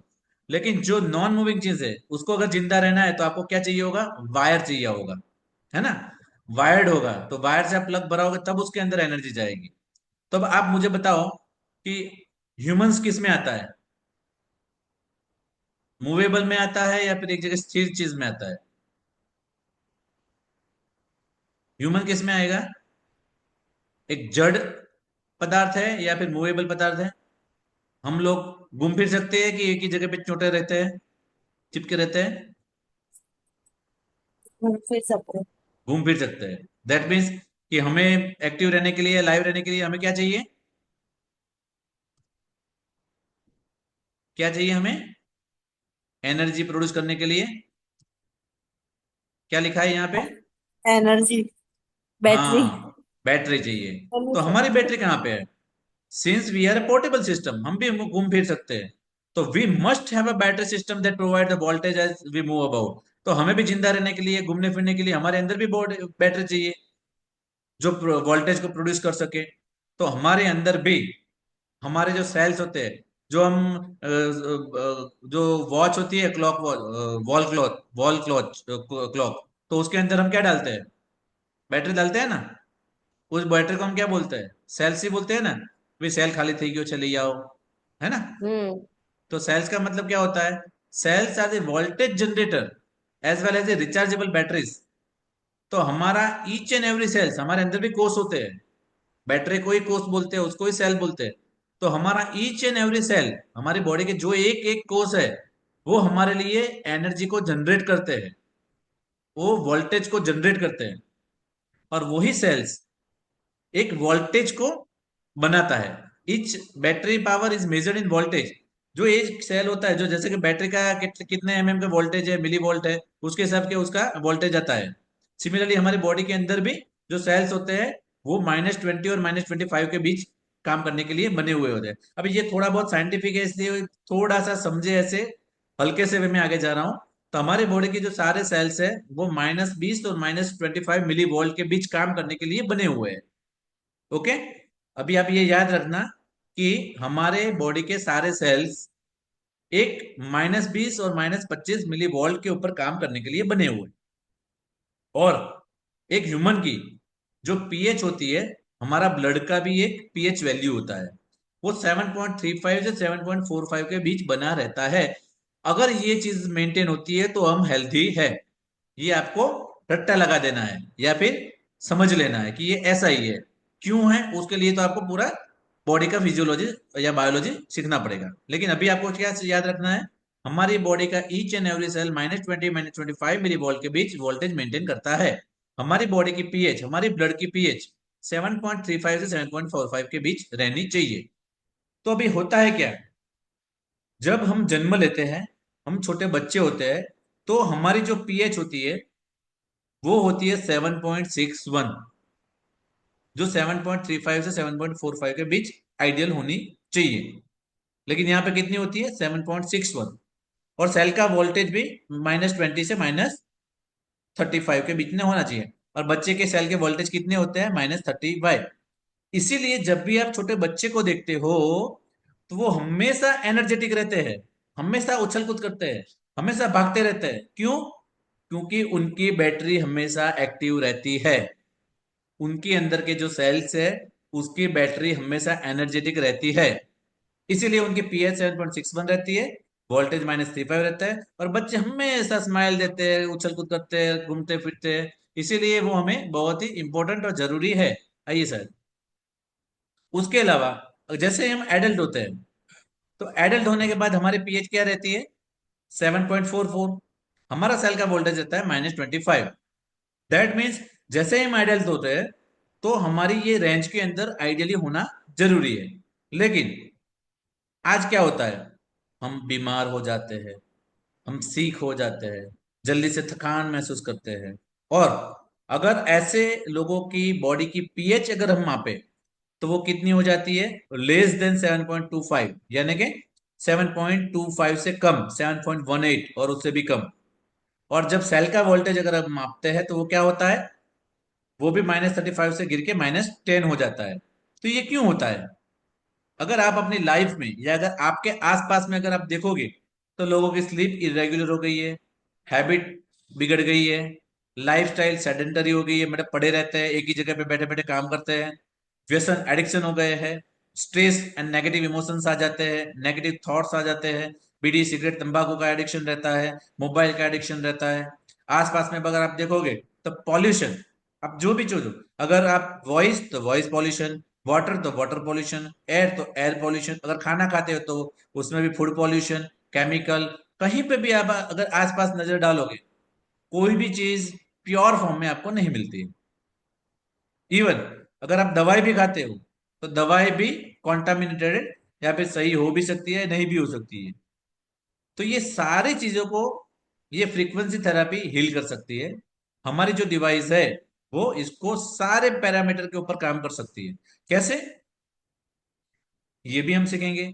तो अल्टीमेटली क्या होता है, जब हम जन्म लेते हैं, एक छोटा बच्चा होता है तब उसकी पीएच होती है 7.61, जो 7.25 7.45 के आसपास एडल्ट में आ जाती है। लेकिन जैसे जैसे हम बीमार होते हैं, सीख होते हैं, वो 7.18 तक गिरती है। अगर हम फिर भी हमारी लाइफस्टाइल को चेंज नहीं करते, फिर भी हम पिज्जा बर्गर दाबेली खाते हैं, बाहर जाके कोको पीते हैं, या फिर फैंटा थम्सअप पीते हैं, कोका कोला पीते हैं, तो क्या होगा, अभी हमारी पीएच और डाउन होगी, 7 के आसपास आ जाएगी। और वो अगर कम होके होते 6.48 आ जाती है तो कैंसर होना शुरू हो जाता है। इसीलिए एक ऑन्कोलॉजिस्ट ने अपनी बुक के अंदर लिखे है कि cancer cells are acidic and healthy cells are alkaline. बरोबर। तो हमारे जो बॉडी के हेल्दी सेल्स होते हैं उसकी पीएच 7 से ज्यादा होनी चाहिए, क्योंकि वो अल्कलाइन होते हैं। लेकिन जब भी बीमारी आती है तब वो सारे सेल्स एसिडिक हो जाते हैं। सिमिलरली अगर आप वोल्टेज को भी देखोगे तो हेल्थी सेल्स के वोल्टेज -35 के आसपास रहते हैं, और कैंसर वाले सेल्स के वोल्टेज +30 के आसपास रहते हैं। ये आपको नंबर समझने के लिए दिए हुए हैं। अगर इसमें आपको ज्यादा टप्पा नहीं भी पड़ता है तो आप ये समझ सकते हैं, अगर बॉडी की पीएच और वोल्टेज अच्छे रहे तो हमारा बॉडी हेल्दी है, अगर वो बिगड़ गए तो हम कैंसर तक जा सकते हैं। तो जितने भी क्रोनिक डिसीज होते हैं, एजिंग होते हैं, तो उसके अंदर बॉडी की वोल्टेज लो हो जाती है। तो अगर सॉल्यूशन क्या हो सकता है इसका, अगर हम बीमार हो गए, हमारे सेल बीमार हो गए और सेल एनर्जी प्रोड्यूस नहीं कर सकते, जैसे हमने देखा कि हमारा सेल का काम है एनर्जी प्रोड्यूस करना, बच्चे हेल्दी इसलिए है, एक्टिव इसलिए, उसके अंदर वोल्टेज ज्यादा प्रोड्यूस हो रहा है इसलिए वो हेल्दी रहते हैं।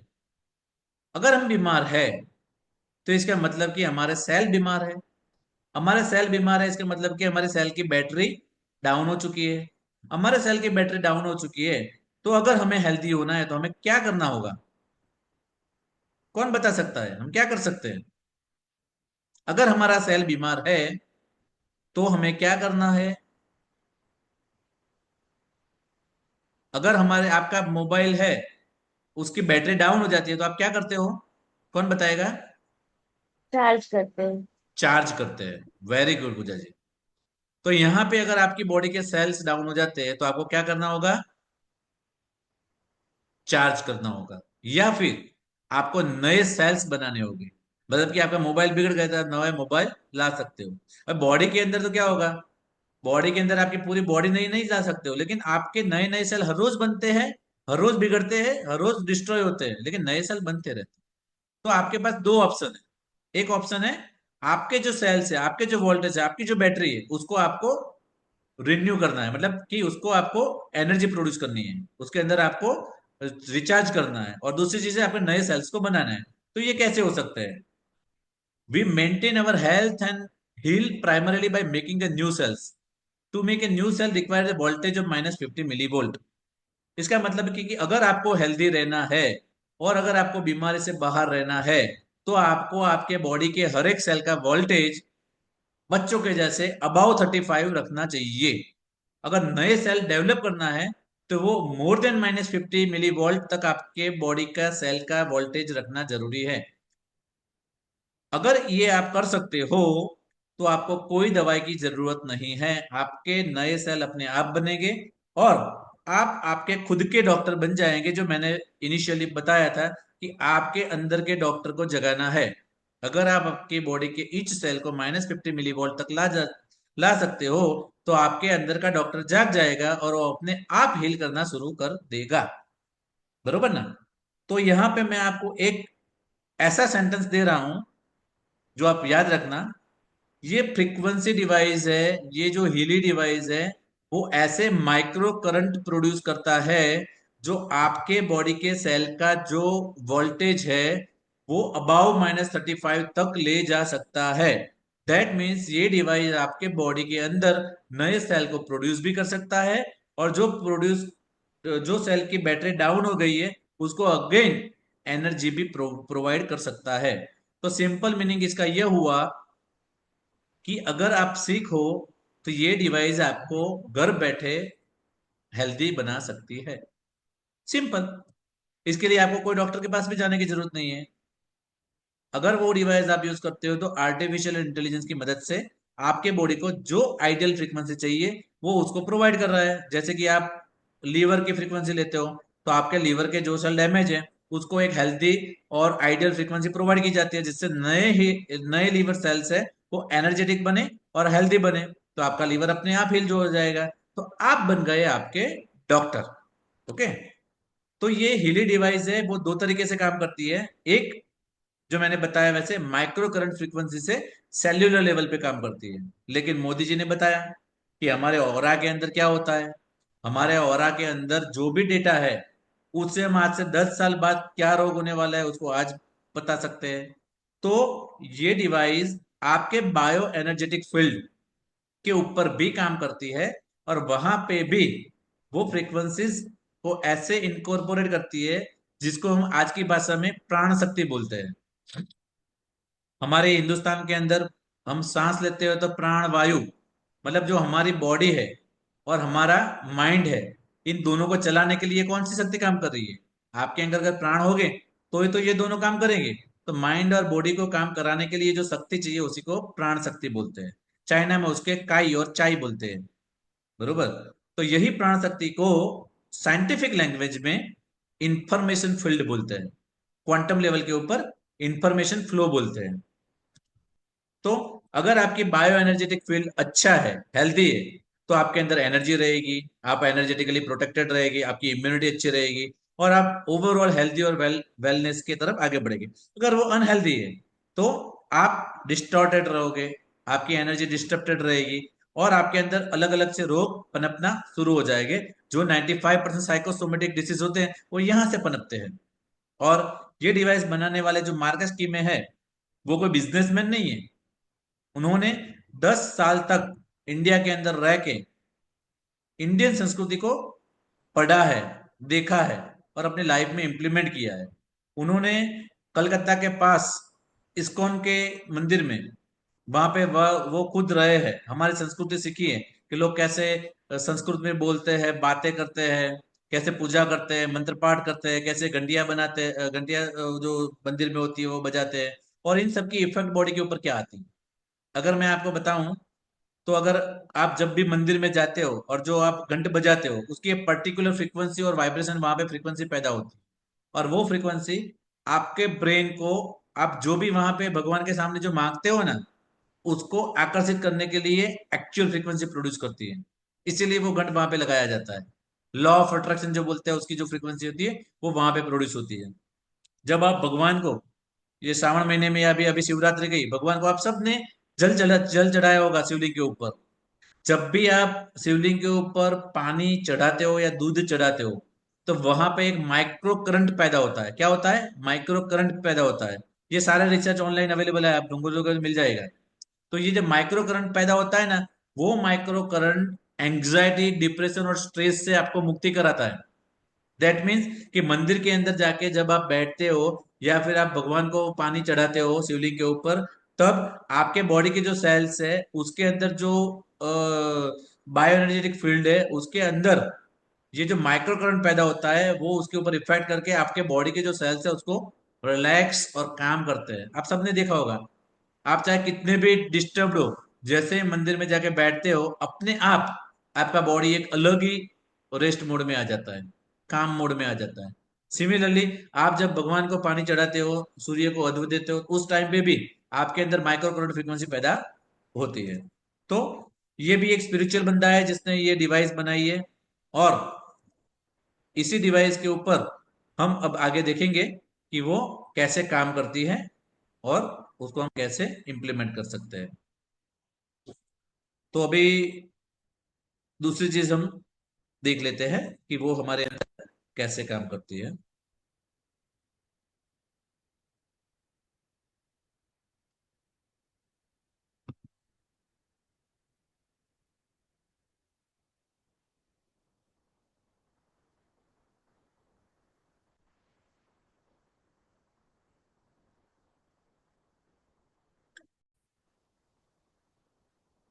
ओके, ये स्क्रीन विजिबल है सबको? ग्रेट। ओके, तो एक ऐसी टेक्नोलॉजी जो एक ह्यूमन के फॉर्मेशन के लिए, वेलबींग के लिए बनाई गई हो, एक ऐसी टेक्नोलॉजी जो सिर्फ मेरे लिए नहीं, हम सबके लिए बनाई गई है। ओके, तो technology for the human wellbeing, हमें एक अच्छा और हेल्दी लाइफस्टाइल कैसे डेवलप करना है उसके लिए ये एक रिवोल्यूशनरी टेक्नोलॉजी है। मतलब आज तक हमने नहीं सोचा था कि अगर कोई दवाई ना हो, कोई मेडिसिन ना हो, कोई सर्जरी ना हो, जस्ट एक ऐसी टेक्नोलॉजी जो हमारे घर में बैठ के हमें एक डिजिटल मेडिसिन प्रोवाइड करे, the first digital medicine of its kind, ऐसा हम बता सकते हैं। तो इसका मतलब ये हुआ कि आप आपकी लाइफ के अंदर आपको जो भी चाहिए, भले ही वो हेल्थ हो, वेल्थ हो, बिजनेस हो, ये डिजिटल मेडिसिन आपको आपको जो चाहिए वहां तक ले जाने के लिए एक रोड मैप बना सकती है। ये कोई दवाई नहीं है, कोई मेडिसिन नहीं है, लेकिन एक टेक्नोलॉजी है। और आज की एआई टेक्नोलॉजी इसके लिए हम उसको मान सकते हैं। तो इसमें क्वांटम साइंस, क्लाउड कंप्यूटिंग और आर्टिफिशियल इंटेलिजेंस, ये तीनों चीजों का उपयोग किया होता है। और मैंने जैसे पहले बताया कि आइंस्टाइन को पहले ही पता चल गया है, future medicine will be the medicine of frequency, 1952 में उसने बताया था कि अगर भविष्य में अगर कोई दवाई मिटानी होगी, बनानी होगी, तो वो फ्यूचर मेडिसिन, फ्रीक्वेंसी मेडिसिन के हिसाब से ही होगी। और मैं आपको अभी आज बता रहा हूं कि फ्यूचर में अगर कैंसर के प्रति अगर कोई मेडिसिन बनेगी, तो मैं ये आपको अच्छे से मेरे बिलीफ से बता सकता हूं कि ये फ्रीक्वेंसी मेडिसिन डेफिनेटली कुछ ना कुछ कैंसर पेशेंट के लिए भी अच्छा करके दिखाएगी, क्योंकि उसके बहुत सारे रिसर्च उसके ऊपर चल रहे हैं अभी भी। और मिलियंस नहीं, बिलियंस ऑफ डॉलर्स रिसर्च के ऊपर यूज होता है, और तब जाके ये डी फ्रीक्वेंसी सारीज हमारे पास पहुंचती है। बरोबर। तो एक और साइंटिस्ट है, उसने ये बताया था, Nikola Tesla, if you want to find the secret of the universe, think in term of energy, frequency and vibration. That means कि अगर आप इस दुनिया का सत्य या फिर आपका खुद का सत्यम, बोलते हैं ना हम ब्रह्मास्मि, हम खुद ही ब्रह्म है, अगर आप ब्रह्म हो कि नहीं, वो अगर आपको समझना है तो आपको क्या समझना पड़ेगा? Energy, frequency and vibration. और अगर आप एनर्जी, फ्रीक्वेंसी, वाइब्रेशन को समझ जाते हो, तो आप खुद ही भगवान हो, आप खुद ही ब्रह्मा हो, और खुद ही क्रिएटर हो, आप खुद ही डिस्ट्रॉयर हो, आप खुद ही बैलेंस करने वाले विष्णु हो। तो ये जो डिवाइस है वो है हीली डिवाइस। उसके अंदर एक क्वांटम सेंसर है जिसके अंदर 90 लाख फ्रीक्वेंसी पैदा करने की कैपेबिलिटी है, और ये फ्रीक्वेंसी आपके तक क्लाउड कंप्यूटिंग के हिसाब से आपके तक पहुंचती है। ये डिवाइस अगर हेडेक है, लो बैक पेन है, शोल्डर पेन है, कभी भी मेंस्ट्रुअल पेन में क्रैम्प आते हैं, माइग्रेन है, अगर नी जॉइंट पेन है, ये सारे पेन के अंदर जैसे कि एक टेंस मशीन काम करती है, वैसे ही रियल टाइम के अंदर कितनी फ्रीक्वेंसी देनी है वो देके वो मिटा सकती है। मेरा खुद का एक्सपीरियंस बताऊं तो, जो बोलते हैं कि नीचे हमारी हड्डी के नीचे एक पूंछ जितनी हड्डी होती है जिसको कॉक्सिक बोन बोलते हैं, अगर उसके ऊपर पेन होता है तो उसको बोलते हैं कॉक्सीडाइनिया। ऑनलाइन सर्च करोगे तो आपको पता चलेगा व्हाट इज द कॉक्सीडाइनिया। इतना जबरदस्त पेन होता है कि जैसे आप बोलते हो ना कि आपके बम के ऊपर बड़ा सा गुजराती में बोलते हैं गुमड़ू થઈ ગયું है, और आप बैठ भी नहीं सकते हो, आपको खड़ा ही रहना पड़ता है, इतना जबरदस्त पेन होता था। लेकिन 2 बार मैंने ये फ्रीक्वेंसी ली कॉक्सीडाइन के, आज तक उसके ऊपर पेन नहीं हुआ। और ये मैं इसलिए बता रहा हूँ कि मैं तो डॉक्टर था, मेरे पास सारी पेन किलर दवाएं अवेलेबल थी, फिर भी मैंने पेन किलर दवाई नहीं ली, एक्सपेरिमेंट के लिए यही फ्रीक्वेंसी का यूज किया और मुझे बेनिफिट मिला। दैट्स वाई मैं आपके आगे बोल रहा हूँ, क्योंकि अगर मेरे को फायदा नहीं होता तो मैं ऐसा कुछ नहीं हूं कि मैं आपको गलत रास्ते पे ले जाऊं। मेरे को बेनिफिट हुआ है, इसलिए मैं आपको ये बात या टेक्नोलॉजी आपको बता रहा हूँ। Even depression, anxiety, mental stress, sleep disorder, obsessive compulsive disorder, psychosomatic disorder के अंदर भी ये डिवाइस काम करती है, बरोबर। Even as a allopathy doctor मैं ये क्लेम तो नहीं कर सकता हूं, लेकिन डायबिटीज, ब्लड प्रेशर और इवन बाकी के जो भी थायराइड जैसे डिसऑर्डर होते हैं उसके अंदर भी बहुत सारे लोगों को इसके बेनिफिट भी मिले हुए हैं, इसके टेस्टिमोनियल भी अवेलेबल है। मतलब कि अगर आपको डायबिटीज है तो आपको उसकी दवाई बंद नहीं करनी है, लेकिन ऐसा देखा गया है कि अगर वो साथ में डिवाइस फ्रीक्वेंसी थेरेपी लेते हैं तो उसके इंसुलिन का डोज भी आगे जाके कम करना पड़ता है, या फिर उसकी दवाई उसको भी धीरे धीरे से कम करना शुरू करना पड़ सकता है। इसीलिए अगर आप ये डिवाइस यूज कर रहे हो तो आपको अपने डॉक्टर से मिलना रहना पड़ेगा। तो आपके डॉक्टर खुद आपको बताया कि अभी आपको 3 या 4 गोलियों की जरूरत नहीं है, अभी ये 2 गोलियों से भी आपका शुगर कंट्रोल है। उसको नहीं पता होगा कि ये फ्रीक्वेंसी से कंट्रोल है, लेकिन धीरे धीरे से कंट्रोल हो सकता है। तो आपकी इम्यूनिटी भी इससे बढ़ती है। अगर इम्यूनिटी बढ़ती है तो हम सबको पता है कि जो हम बारी बारी सर्दी, खांसी, जुकाम, ये सारी चीजें भी हमें नहीं मिलती है। हमारे बच्चे को पढ़ने के लिए कंसंट्रेशन डेवलप होता है, हमारा खुद का ऑफिस के अंदर या फिर काम के अंदर कंसंट्रेशन बढ़ता है। और सबसे बेस्ट, इजी टू कैरी है, सिंपल टू यूज है। आप इसको कहीं पे भी एक पॉकेट में ले जाए, जैसे भी ये लगाया है, आप इसको लेके कहीं पे भी घूम सकते हो, इसको आप हल्के से ले जा सकते हो। इसके लिए की जरूरत नहीं है कि आपको बाहरी मशीन है। पहले ये है ना, 2006 के अंदर बहुत ही बड़ी मशीन थी और जिसका आकार एक रूम जितना बड़ा था, उसकी कॉस्ट थी 2 करोड़ रुपीस। लेकिन 2006 से 2014-15 तक आर्टिफिशियल इंटेलिजेंस और बाकी के सारे रिसर्च के हिसाब से वो पूरी बड़ी डिवाइस को एक छोटे से कंपाइल करके आर्टिफिशियल इंटेलिजेंस और आज की जो साइंस है उसके हिसाब से इसको छोटा सा बना दिया, जिसके हिसाब से ये आज आपके और मेरे घर पे आने के लिए रेडी है। ऐसा नहीं है कि ये सिर्फ मैं ही बता रहा हूँ, दुनिया की 50 कंट्री के अंदर ये अवेलेबल है। और लगभग आज तो 57 या 58 कंट्री के अंदर अवेलेबल है। और दुनिया के लगभग 250 से ज्यादा डॉक्टर्स इसको यूज कर रहे हैं। Health consultant, pranic healing, reiki healing, जो हीलर्स होते हैं वो सारे इसको यूज करते हैं, बरोबर। तो बहुत सारे लोग इसको बेनिफिट करके यूज करे हुए हैं। तो ऐसा नहीं है कि पहली बार आते हैं। अगर ये डिवाइस आप लेते हो तो ऐसा एक आपको बॉक्स मिलता है, बरोबर। तो ये डिवाइस आप सबको भी होगा कि ये सारी चीजें बताए, लेकिन काम कैसे करता है। तो हमारी बॉडी है ना, वो सेवरल लेयर में बनी हुई है, जो मैंने बताया ना। आप खुद आपके डॉक्टर बनने वाले हो तो कैसे, तो आपकी बॉडी है वो डिफरेंट डिफरेंट ऑर्गन से बनी है, टिश्यू और ऑर्गन से। हमारी बॉडी में जो सारे ऑर्गन्स होते हैं वो किससे बने होते हैं, सारे ऑर्गन्स हमारे सेल्स से बने हुए होते हैं। वो सारे सेल्स किससे बने हुए होते हैं, मोलिक्यूल्स से बने होते हैं। मोलिक्यूल्स के अंदर क्या होते हैं, एटम्स होते हैं। एटम्स के अंदर क्या होता है, सब एटॉमिक पार्टिकल्स होते हैं, इलेक्ट्रॉन, प्रोटॉन और न्यूट्रॉन होते हैं। और ये इलेक्ट्रॉन, प्रोटॉन, न्यूट्रॉन उनकी खुद की एक मुद्रा में डांस करते रहते हैं, मूव करते रहते हैं, वाइब्रेट करते रहते हैं।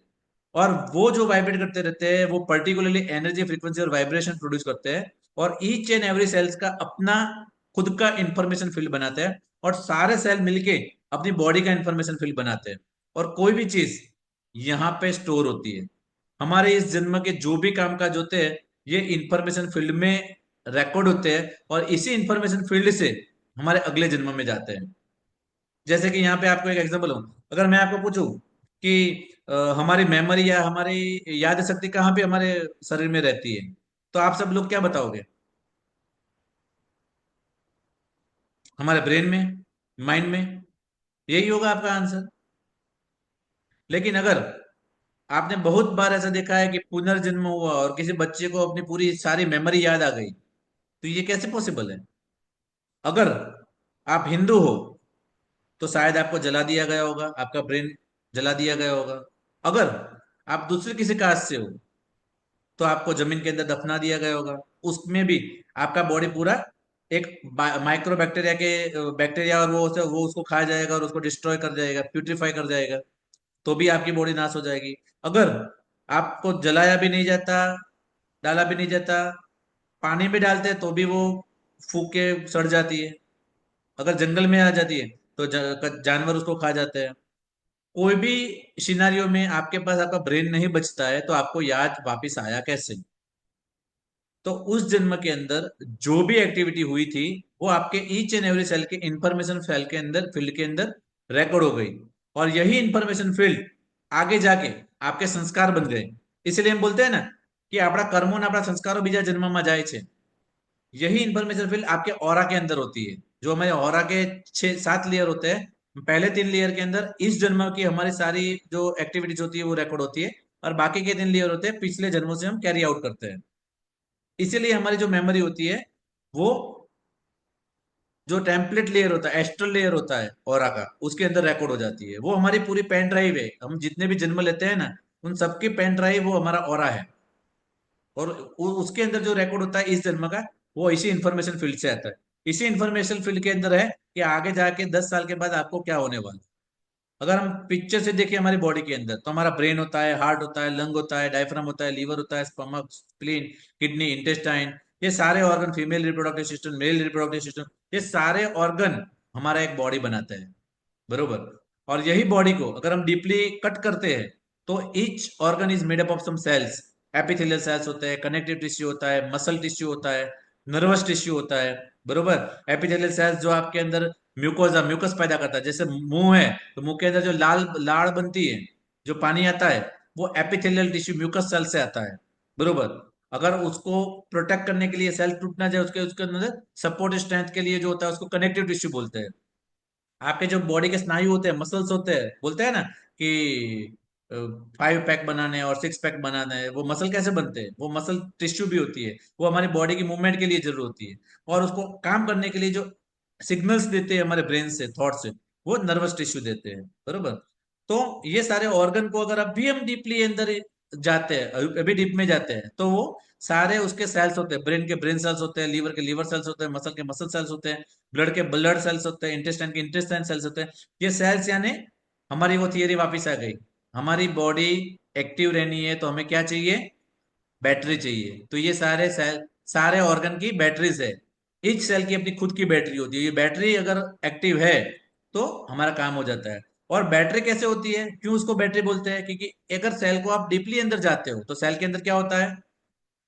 डीएनए होता है, एंडोप्लाज्मिक रेटिकुलम होता है, लाइसोसोम होता है, राइबोसोम होता है, गोल्गी एपरेटस होता है, माइटोकॉन्ड्रिया होता है, साइटोप्लाज्म होता है, और उसकी एक सेल मेम्ब्रेन होती है जिसके अंदर ये सारे प्रोटेक्टेड होते हैं, बरोबर। तो ये जो माइटोकॉन्ड्रिया होता है ना, उसका काम है डीएनए प्रोड्यूस, एटीपी प्रोड्यूस करना, एडिनोसाइन ट्राइफॉस्फेटेज, जो एक एनर्जी प्रोड्यूसर है, बरोबर। तो जैसे बैटरी के अंदर हम एनर्जी डालते हैं, वैसे ही हमारे बॉडी के अंदर जो सेल्स होते हैं, उसको सेल्स इसलिए बोलते हैं, उसके अंदर जो भी एनर्जी प्रोड्यूस होती है, ये रिचार्जेबल बैटरी अपने आप रिचार्ज होती है, बरोबर। जो भी हम खाते पीते हैं उसमें जो न्यूट्रिशन मिलता है उसके ये सेल मेम्ब्रेन की मदद से इलेक्ट्रोलाइट इम्बैलेंस में से बैलेंस करके खुद की एनर्जी प्रोड्यूस करती है। कैसे करती है? तो रिसर्च ऐसा बताता है, और ये मैं और आप नहीं बता रहे, ये बहुत बड़े साइंटिस्ट बता रहे हैं। एक है प्रोफेसर रॉबर्ट बेकर, और दूसरा है प्रोफेसर जॉन नॉर्डेस्ट्रोन। एक है ऑर्थोपेडिक सर्जन जो इलेक्ट्रोमैग्नेटिक थेरेपी के एक्सपर्ट है, और उन्होंने एक बुक लिखी है द बॉडी इलेक्ट्रिक। दूसरे है, वो है नोबेल प्राइज कमेटी के एक मेंबर थे, जिन्होंने भी एक बुक लिखी है बायोलॉजिकली क्लोज्ड इलेक्ट्रिकल सर्किट। इन लोगों ने एक थियरी दी सेल मेम्ब्रेन वोल्टेज।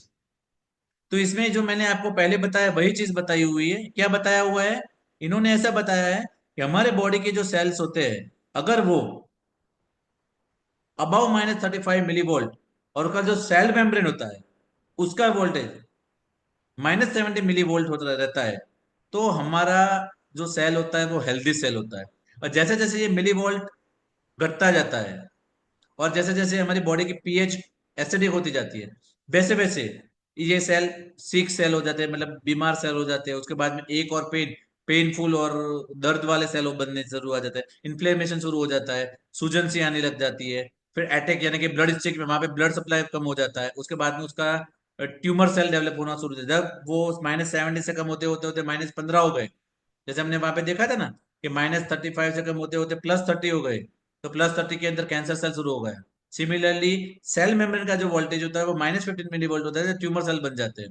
फिर सेल का जो डिवीजन होता है, एक में से दो सेल, दो में से चार सेल बनना शुरू होता है, वो इरेगुलरिटी हो जाती है और फिर कैंसर बनना शुरू हो जाता है और फिर सेल का डेथ हो जाता है। तो इन लोगों ने ये थियरी दी कि अगर आपका बॉडी का each and every cell if alkaline रहता है और उसका अंदर का जो बैटरी पावर है वो -70 मिलीवोल्ट रहता है, तो आप हमेशा हेल्दी रहोगे। बरोबर। तो ये माइक्रो करंट करता क्या है, ये हीली करता क्या है, ये फ्रीक्वेंसी थेरेपी करती क्या है? जब हम भगवान को जल चढ़ाते हैं शिवलिंग के ऊपर, तो वो जो माइक्रो करंट प्रोड्यूस करता है वो क्या करता है? वो माइक्रो करंट हमारे बॉडी के अंदर अमाइनो एसिड का ट्रांसपोर्ट 40% बढ़ा देता है। हमारे अंदर प्रोटीन का सिंथेसिस 70% बढ़ा देता है। और हमारे अंदर जो माइटोकॉन्ड्रिया में जो एनर्जी प्रोड्यूस करती है वो 500 टाइम्स बढ़ जाती है। दैट मीन्स अगर आप सोचो, अगर आप ये हिली लेते हो और आप जो काम कर सकते हो वो 500% मोर काम कर सकते हो, आप 500% मोर एनर्जेटिक रह सकते हो, हेल्दी रह सकते हो। तो मेरे को कुछ बताने की जरूरत ही नहीं है, आप खुद ही आपके डॉक्टर बन गए। आपका माइंड भी एक्टिव रह के अच्छे से हाई एनर्जेटिक टोन के ऊपर काम करना शुरू कर देगा। बरोबर। और ये मैं नहीं बता रहा हूं, ये नेगोक चैंग एट ऑल की स्टडी में बताया हुआ है। ये सारी चीजें स्टडी के बिना हम यहाँ पे रखते ही नहीं है। तो ये हिली आपकी लाइफ के अंदर एक बहुत ही अच्छा सा रोल प्ले कर रहा है, जो आपको आपकी बॉडी के अंदर जो 90 लाख फ्रीक्वेंसीज है उसको एनालाइज करता है, फिर आपको कौन सी फ्रीक्वेंसी चाहिए उसके हिसाब से मॉडिफाइड करके डिलीवर भी करता है। मतलब कि आर्टिफिशियल इंटेलिजेंस अगर एक ही प्रोग्राम मैं मेरे बॉडी के ऊपर शुरू करता हूं, वही प्रोग्राम आपकी बॉडी के ऊपर शुरू करता हूं, तो दोनों फ्रीक्वेंसी प्रोग्राम एक ही है, लेकिन आर्टिफिशियल इंटेलिजेंस मेरी बॉडी को कौन सा फ्रीक्वेंसी सूटेबल है और जरूरी है वही प्रोवाइड करेगा, और आपकी बॉडी में वो फ्रीक्वेंसी अलग होगी। हो सकता है कि मेरा प्रोग्राम 90 मिनट चले, आप ज्यादा हेल्दी हो तो आपका प्रोग्राम सब 60 या 70 मिनट में कंप्लीट हो जाए। बरोबर। तो कोई भी मशीन होता है उसके पीछे कोई मैन होता है, कोई ब्रेन होता है। Every technology has some brain behind it. तो इसके पीछे दो ब्रेन है, एक है मार्कस किमिके और दूसरे है नूनो निंजा। जब मार्कस किमे अपने ये डिवाइस की टेक्नोलॉजी के बारे में समझ के पहली बार नूनो निंजा से मिले, तो उसकी तीन चार चीजों से अभिभावुक हो गए। उन्होंने पर दिन 100 पेशेंट को वो देखते थे और उनको फ्रीक्वेंसी मेडिसिन देते थे। वो इस डिवाइस से नहीं देखते थे, उनकी खुद की फ्रीक्वेंसी बनाई हुई थी, गोल्ड फ्रीक्वेंसी। और उसको उसके हिसाब से उसको उतने सारे टेस्टिमोनियल थे, तो उन्होंने लगभग 90,000 से ज्यादा पेशेंट को तब तक ट्रीट कर चुके थे। उनके जो डेटा मिले उन डेटा के हिसाब से, और मार्कस किमे ने ये हिली के अंदर एक गोल्ड साइकिल करके एक प्रोग्राम इनकॉर्पोरेट किया हुआ है। और उसके बाद में बहुत सारे अंदर डीप साइकिल और बाकी के प्रोग्राम भी उन लोगों ने किया है। और ये एक या दो साइंटिस्ट का काम नहीं है, पूरी एक्सपर्ट की team, Nono Ninja, Ludwig Jacob, Focker Mieber, Lina Barock, Heinrich, Caroline, जो दूसरी इसकी एक डिवाइस है मैक हिली, उसके अंदर जो मैक मैकिन फ्रीक्वेंसी है उसका ज्यादातर श्रेय कैरोलिन मैकमिन को जाता है। और कैरोलिन मैकमिन की बात करूं तो मैंने जो अभी 1920 की फ्रीक्वेंसी की बात की ना, तब जो फ्रीक्वेंसी की मशीन यूज होती थी वो फ्रीक्वेंसी की मशीन 1984 के आसपास कैरोलिन मैकमिन को किसी एक इंग्लैंड के बंदे के पास से मिली, और उसके पास एक कागज भी मिला जिसके ऊपर कौन से फ्रीक्वेंसी कौन से रोग में चाहिए, जैसे कि एंग्जाइटी में ये फ्रीक्वेंसी चाहिए, इसके लिए ये फ्रीक्वेंसी चाहिए, वो सारे का लेटर मिला। और फिर उसने 1984 के आसपास से उसके ऊपर काम करना और रिसर्च करना शुरू किया, और 2002 के 2005 के आसपास उन्होंने अपनी खुद की ये फ्रीक्वेंसी इनकॉर्पोरेट करना शुरू किया और उसमें बहुत से अच्छे रिजल्ट पाए। और आज मैगली के अंदर यही फ्रीक्वेंसी इनकॉर्पोरेटेड है। तो स्ट्रॉन्ग कंपनी प्रोफाइल है। जर्मनी के अंदर इसके 3 सेंटर है, बर्लिन, मेंज और कैरेंसलिन में। जो मेन ऑफिस है वो बर्लिन और मेंज में है, और उसका रिसर्च सेंटर है वो कैरेंसलिन में है। 12 से ज्यादा साल का एक्सपीरियंस है। 2006 से टाइम वेवर कंपनी के हिसाब से, टाइम वेवर कंपनी का नाम से वो लॉन्च हुई थी। और उसके बाद में फ्रीक्वेंसी थेरेपी के अंदर बहुत सी सारी कंट्री के अंदर उसके एक्टिव यूजर्स है और प्रोफेशनल्स भी है। ऑलरेडी लीगल क्रेडेंशियल देखे तो उसके पास साइंस बेस्ड बहुत सारे सर्टिफिकेट भी है, एफडीए अप्रूव्ड है, जर्मनी बेस्ड कंपनी है। और हम जानते हैं कि अगर क्वालिटी की बात करें तो क्वालिटी जापान और जर्मनी से बेहतर शायद इस दुनिया के अंदर कोई भी नहीं दे पाएगा। तो जर्मनी बेस्ड कंपनी है। और ये टेक्नोलॉजी आपको हेल्थ को एक नए ही लेवल के ऊपर जाएगी। और सिंपल और प्रैक्टिकल है, ऐसा नहीं है। लेकिन अगर मैं आपको पूछूं कि आप कौन सा मोबाइल लेना चाहोगे, तो आप सबका एक ही आंसर होगा ना, आईफोन। अगर आप एक रिसर्च देखोगे तो इंडिया के अंदर जितने भी आईफोन यूजर्स है, उसमें से मोर देन 85% ईएमआई लेके आईफोन को यूज कर रहे हैं। मतलब कि आईफोन एक सिंबल ऑफ स्टेटस बन गया है। ईएमआई पे करके भी लोग आईफोन को यूज करते हैं। और आपके लिए अगर आपकी प्रायोरिटी हेल्थ है, तो आपको आईफोन यूज करना चाहिए या फिर आपकी हेल्थ के पीछे खर्चा करना चाहिए। सिंपल बात है। अगर आप बीमार, भगवान ना करे आप बीमार हो, उसी के लिए हिली आया हुआ है। लेकिन अगर आप बीमार होते हो, तो ऑब्वियसली आपको कोई अच्छे डॉक्टर को ढूंढना पड़ेगा जो आपकी बीमारी को मिटा दे, क्योंकि ऑलरेडी आप बीमार हो चुके हो। अब तो आपको डॉक्टर की जरूरत पड़ेगी। अब हिली इतना काम नहीं करेगा, क्योंकि हिली का मेन फंडा क्या है, वो बीमारी को तो दूर करता ही है, लेकिन उससे ज्यादा बीमारी को आने से ही रोक देता है। Prevention is always better than cure. ये डिवाइस ज्यादातर हेल्दी लोगों के लिए है। और उससे भी ज्यादा, अगर आप बीमार हो, कुछ भी काम नहीं कर रहा है, तब बहुत सारे लोगों को स्ट्रोक में भी रिजल्ट मिला हुआ है। मतलब कि जो पैरालिसिस बोलते हैं ना, उसमें भी रिजल्ट मिला हुआ है। तो ऐसा तो नहीं है कि ये काम नहीं करता है। लेकिन जब तक हम कोविड को फेस नहीं करेंगे, जब तक हम मौत को फेस नहीं करेंगे ना, तब तक हमें ऑक्सीजन की कीमत होगी नहीं। ऑक्सीजन तो फ्री में ही मिलता है ना हमें। फिर भी कोविड में हमें पता चला कि ऑक्सीजन कितना कीमती है। अगर वो हमें नहीं मिलता, तो हमें पता चल जाता है ये सारी माल मिलकत दौलत क्या मतलब है ना। तो कोविड के जैसे हम बीमार हो, और बीमार होने के बाद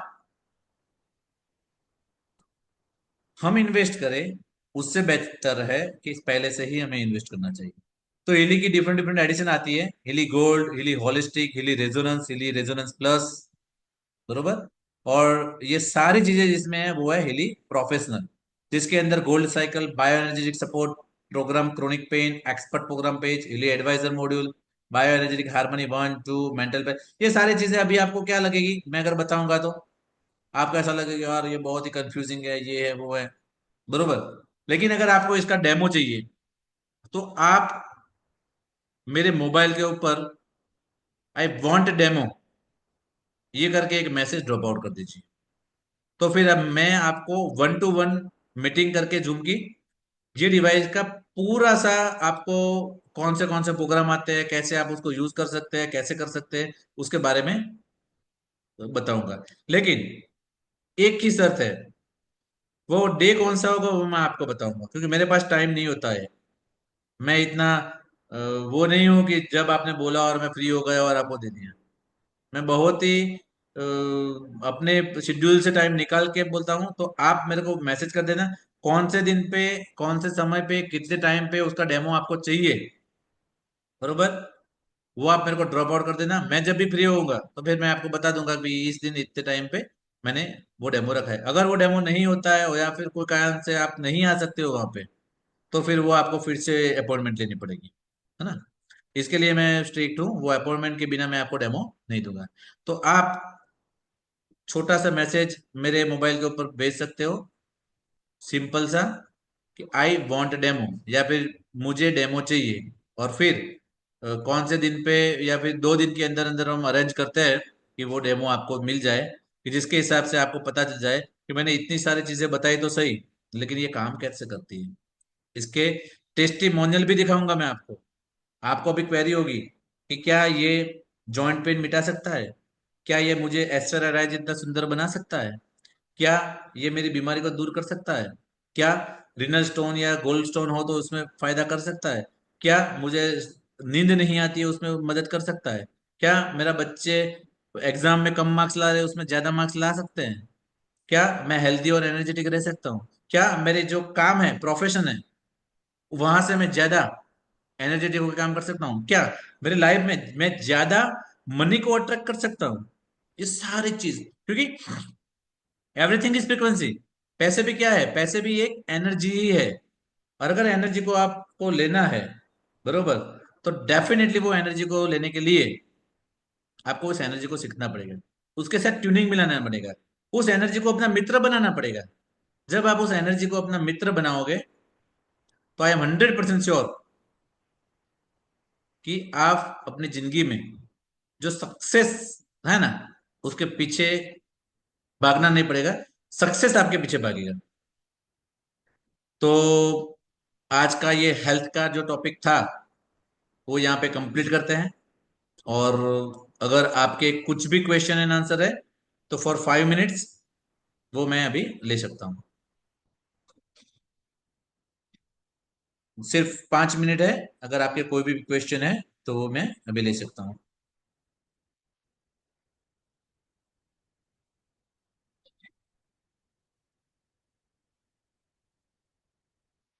अगर नहीं है तो आप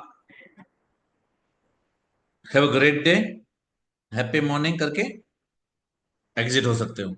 तो मुझे पता चल जाएगा कि आप सब ने सब कुछ सीख लिया है, आप सब धुरंधर हो, ये मुझे पता चल जाए। हिना जी, હા સર, એની અસર બીજા પર તો કોઈ જોઈ નહીં, પણ તમારા પર ખાસ કરીને જોઈ છે. કેમ કે મારા ઉપર તમે તો એની ટાઈમ એનર્જી વાળા હોવ છો અને એકદમ એક્ટિવ હોવ છો. પછી આ એટલે એવું એની કહી જ અસર છે. શકાય કે આ અસર તો કરે છે એમ.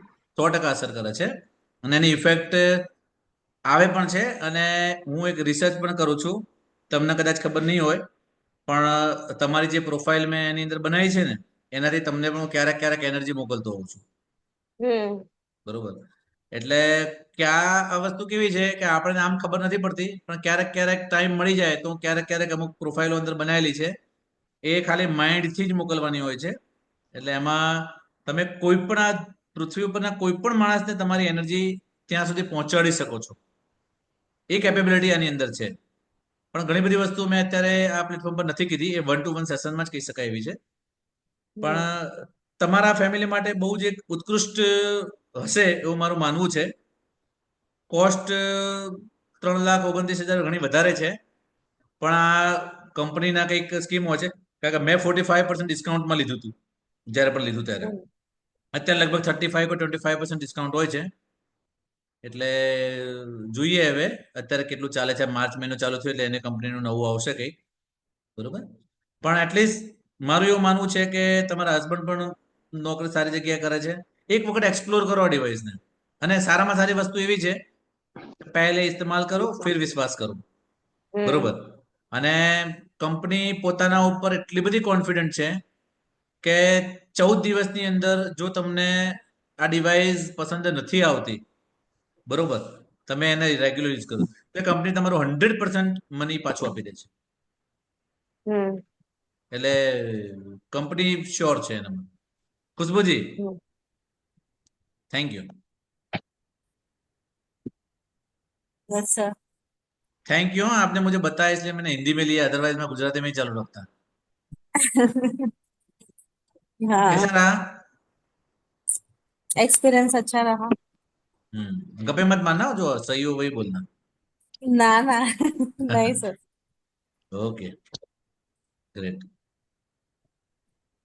अभी डॉक्टर कल्पेश, हाँ सर। कैसा रहा? बहुत बढ़िया सर। बहुत बढ़िया. आपको लगता था कि डॉक्टर साहब ऐसा भी कुछ बता सकते हैं? पहले पता नहीं था हिली क्या है और कैसे वर्क करता है, अब समझ में आ गया कैसे वर्क करता है। अभी ये भी समझ में आ गया कि आप जिसके बाजू में बैठते हो वो कैसे वर्क करते हैं. Great great, thank you for coming. કરોડોપતિ વાળા બેન, મોગી બેન, આ મોગી બેન બોલું છું એટલે મને આમ એટલા મોંઘા મોંઘા લાગે છે ને, આમ કરોડો રૂપિયાના. બોલો, હા કેમ બોલો છો? સર. સારું, બસ મજામાં. ખરેખર જોયું કે સાંભળ્યું કે પછી ફરવા ગયા હતા બહાર? ના ના સાંભળ્યું. ના ના સાંભળ્યું. સાંભળ્યું. સરસ હા. સરસ. કેવું છે બાકી? બસ રેડી. એવું રેડી છે ને? સરસ સરસ. હા. ઓકે, તો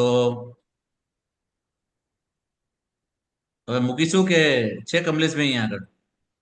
હા હું ને છો ને? કેવું રહ્યું કમલેશભાઈ? અરે ડોક્ટર સાહેબ પહેલા તો થેન્ક યુ કે આટલું સરસ તમે પ્રેઝન્ટેશન આપ્યું. અને ખરેખર મેં બી ઘણા બધા પ્રેઝન્ટેશન જોયેલા છે, પણ એમાંનું ફર્સ્ટ નંબર જો મારે કોઈને આપવું હોય ને તો આજના હું પ્રેઝન્ટેશન આપી શકું છું. Thank you. એક નોર્મલ પર્સન બી છે ને એકદમ સરળ લેંગ્વેજમાં કઈ રીતે સમજી શકે છે ને, એ આજે તમે બતાવ્યું. અને આજે સૌથી સારી વસ્તુ મને એ લાગી કે તમે બીજી શિડ્યુલમાં પણ જો તમે સમય નીકાળીને જો આ ટેકનોલોજી માટે લોકોને વાત કરો છો, એ બહુ મોટી વસ્તુ છે. કારણ કે એ લેવલે છે, તમારા જોડે સમય છે નહીં.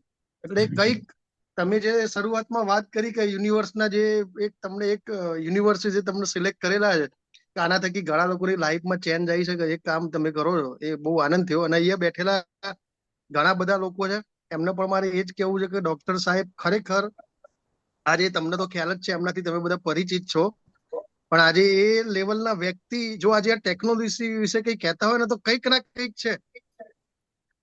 સરસ સરસ. આપણી સાથે બીજા એક ડોક્ટર પણ હાજર જ છે, જિગ્નેશભાઈ.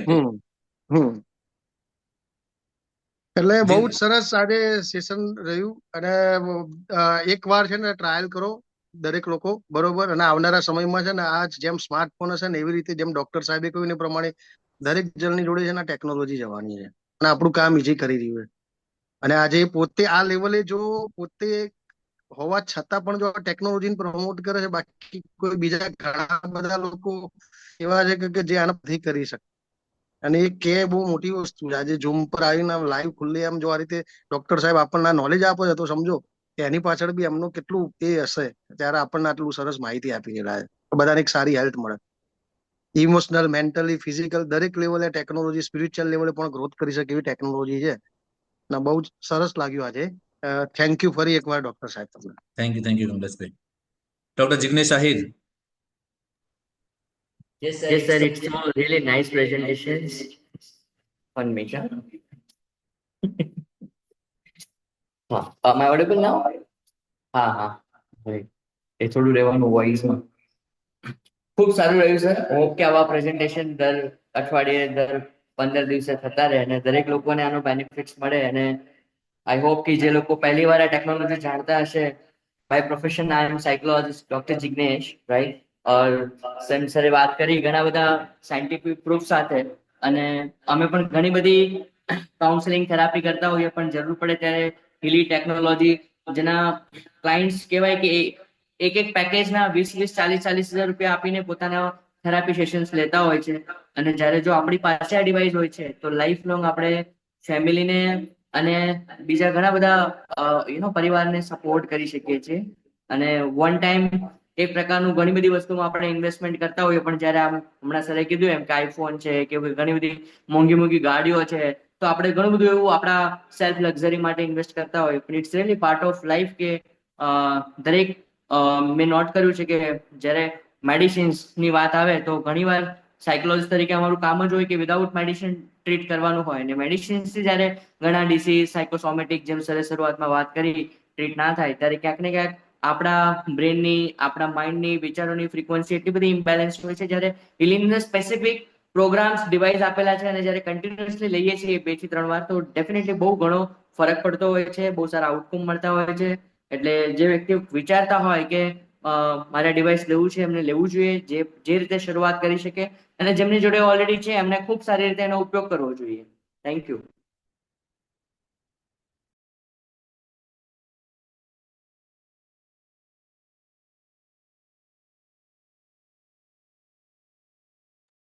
સર અવાજ નહીં આવતો. તો ના જ આવે ને, ઓલું મ્યુટ હોય તો ક્યાંથી આવે? ડોક્ટર જિગ્નેશ આહિર ટોપ કાઉન્સેલર્સ છે. અને જો તમારે તમારા બાળકની ફિંગરપ્રિન્ટ એક્સેસ કરાવવું હોય, એટલે કે એ એક જાતના ફિંગરપ્રિન્ટ એક્સપર્ટ પણ છે કે જે બાળકની અંદર 5 વર્ષથી મોટું બાળક હોય તેની અંદર એની જે આપણે 9 મલ્ટિપલ ઇન્ટેલિજન્સની વાત કરી ને, એ 9 ઇન્ટેલિજન્ટ પણ કેવી રીતના આઈડેન્ટિફાઈડ કરે, જેનાથી તમે તમારા બાળકને કયા ફિલ્ડમાં આગળ વધારશો, એનું કેરિયર કઈ રીતના ડેવલપ કરશો, એના ઉપર પણ કામ કરે છે. 4,999 રૂપિયા એમની ફી હોય છે અને એમાં એ કમ્પ્લીટ આખું એક પુસ્તકના જેવું મોડ્યુલ બનાવીને તમારા બાળકનું આપશે. મેં મારું પોતાનું બનાવેલું છે ને કદાચ right brain left brain activity જ્યારે આપણે લેક્ચર લીધું હતું તો એ લેક્ચરની અંદર જે આખી જે સિસ્ટમ મેં તમને બતાવી હતી ને મારી પોતાની જ હતી. ઓનલાઈન જે લેક્ચર મારું અવેલેબલ છે યુટ્યુબ ઉપર, એની અંદર પણ તમે જોશો તો એ આખી જે મારી પોતાની બ્રેન પ્રોફાઇલ છે, બ્રેન મેપિંગ છે, એના ઉપર જ મેં લેક્ચર લીધેલું છે. તો એ પણ બહુ સારી વસ્તુ છે કે તમે એ પણ કરી શકો છો. ઓકે, તો હવે આ સેશનને અહીંયા આગળ વિરામ આપીએ છીએ અને આવતા રવિવારે ફરીથી આ સેશનમાં મળશું અલગ મિત્રો સાથે. Okay, bye, have a thank great. You sir.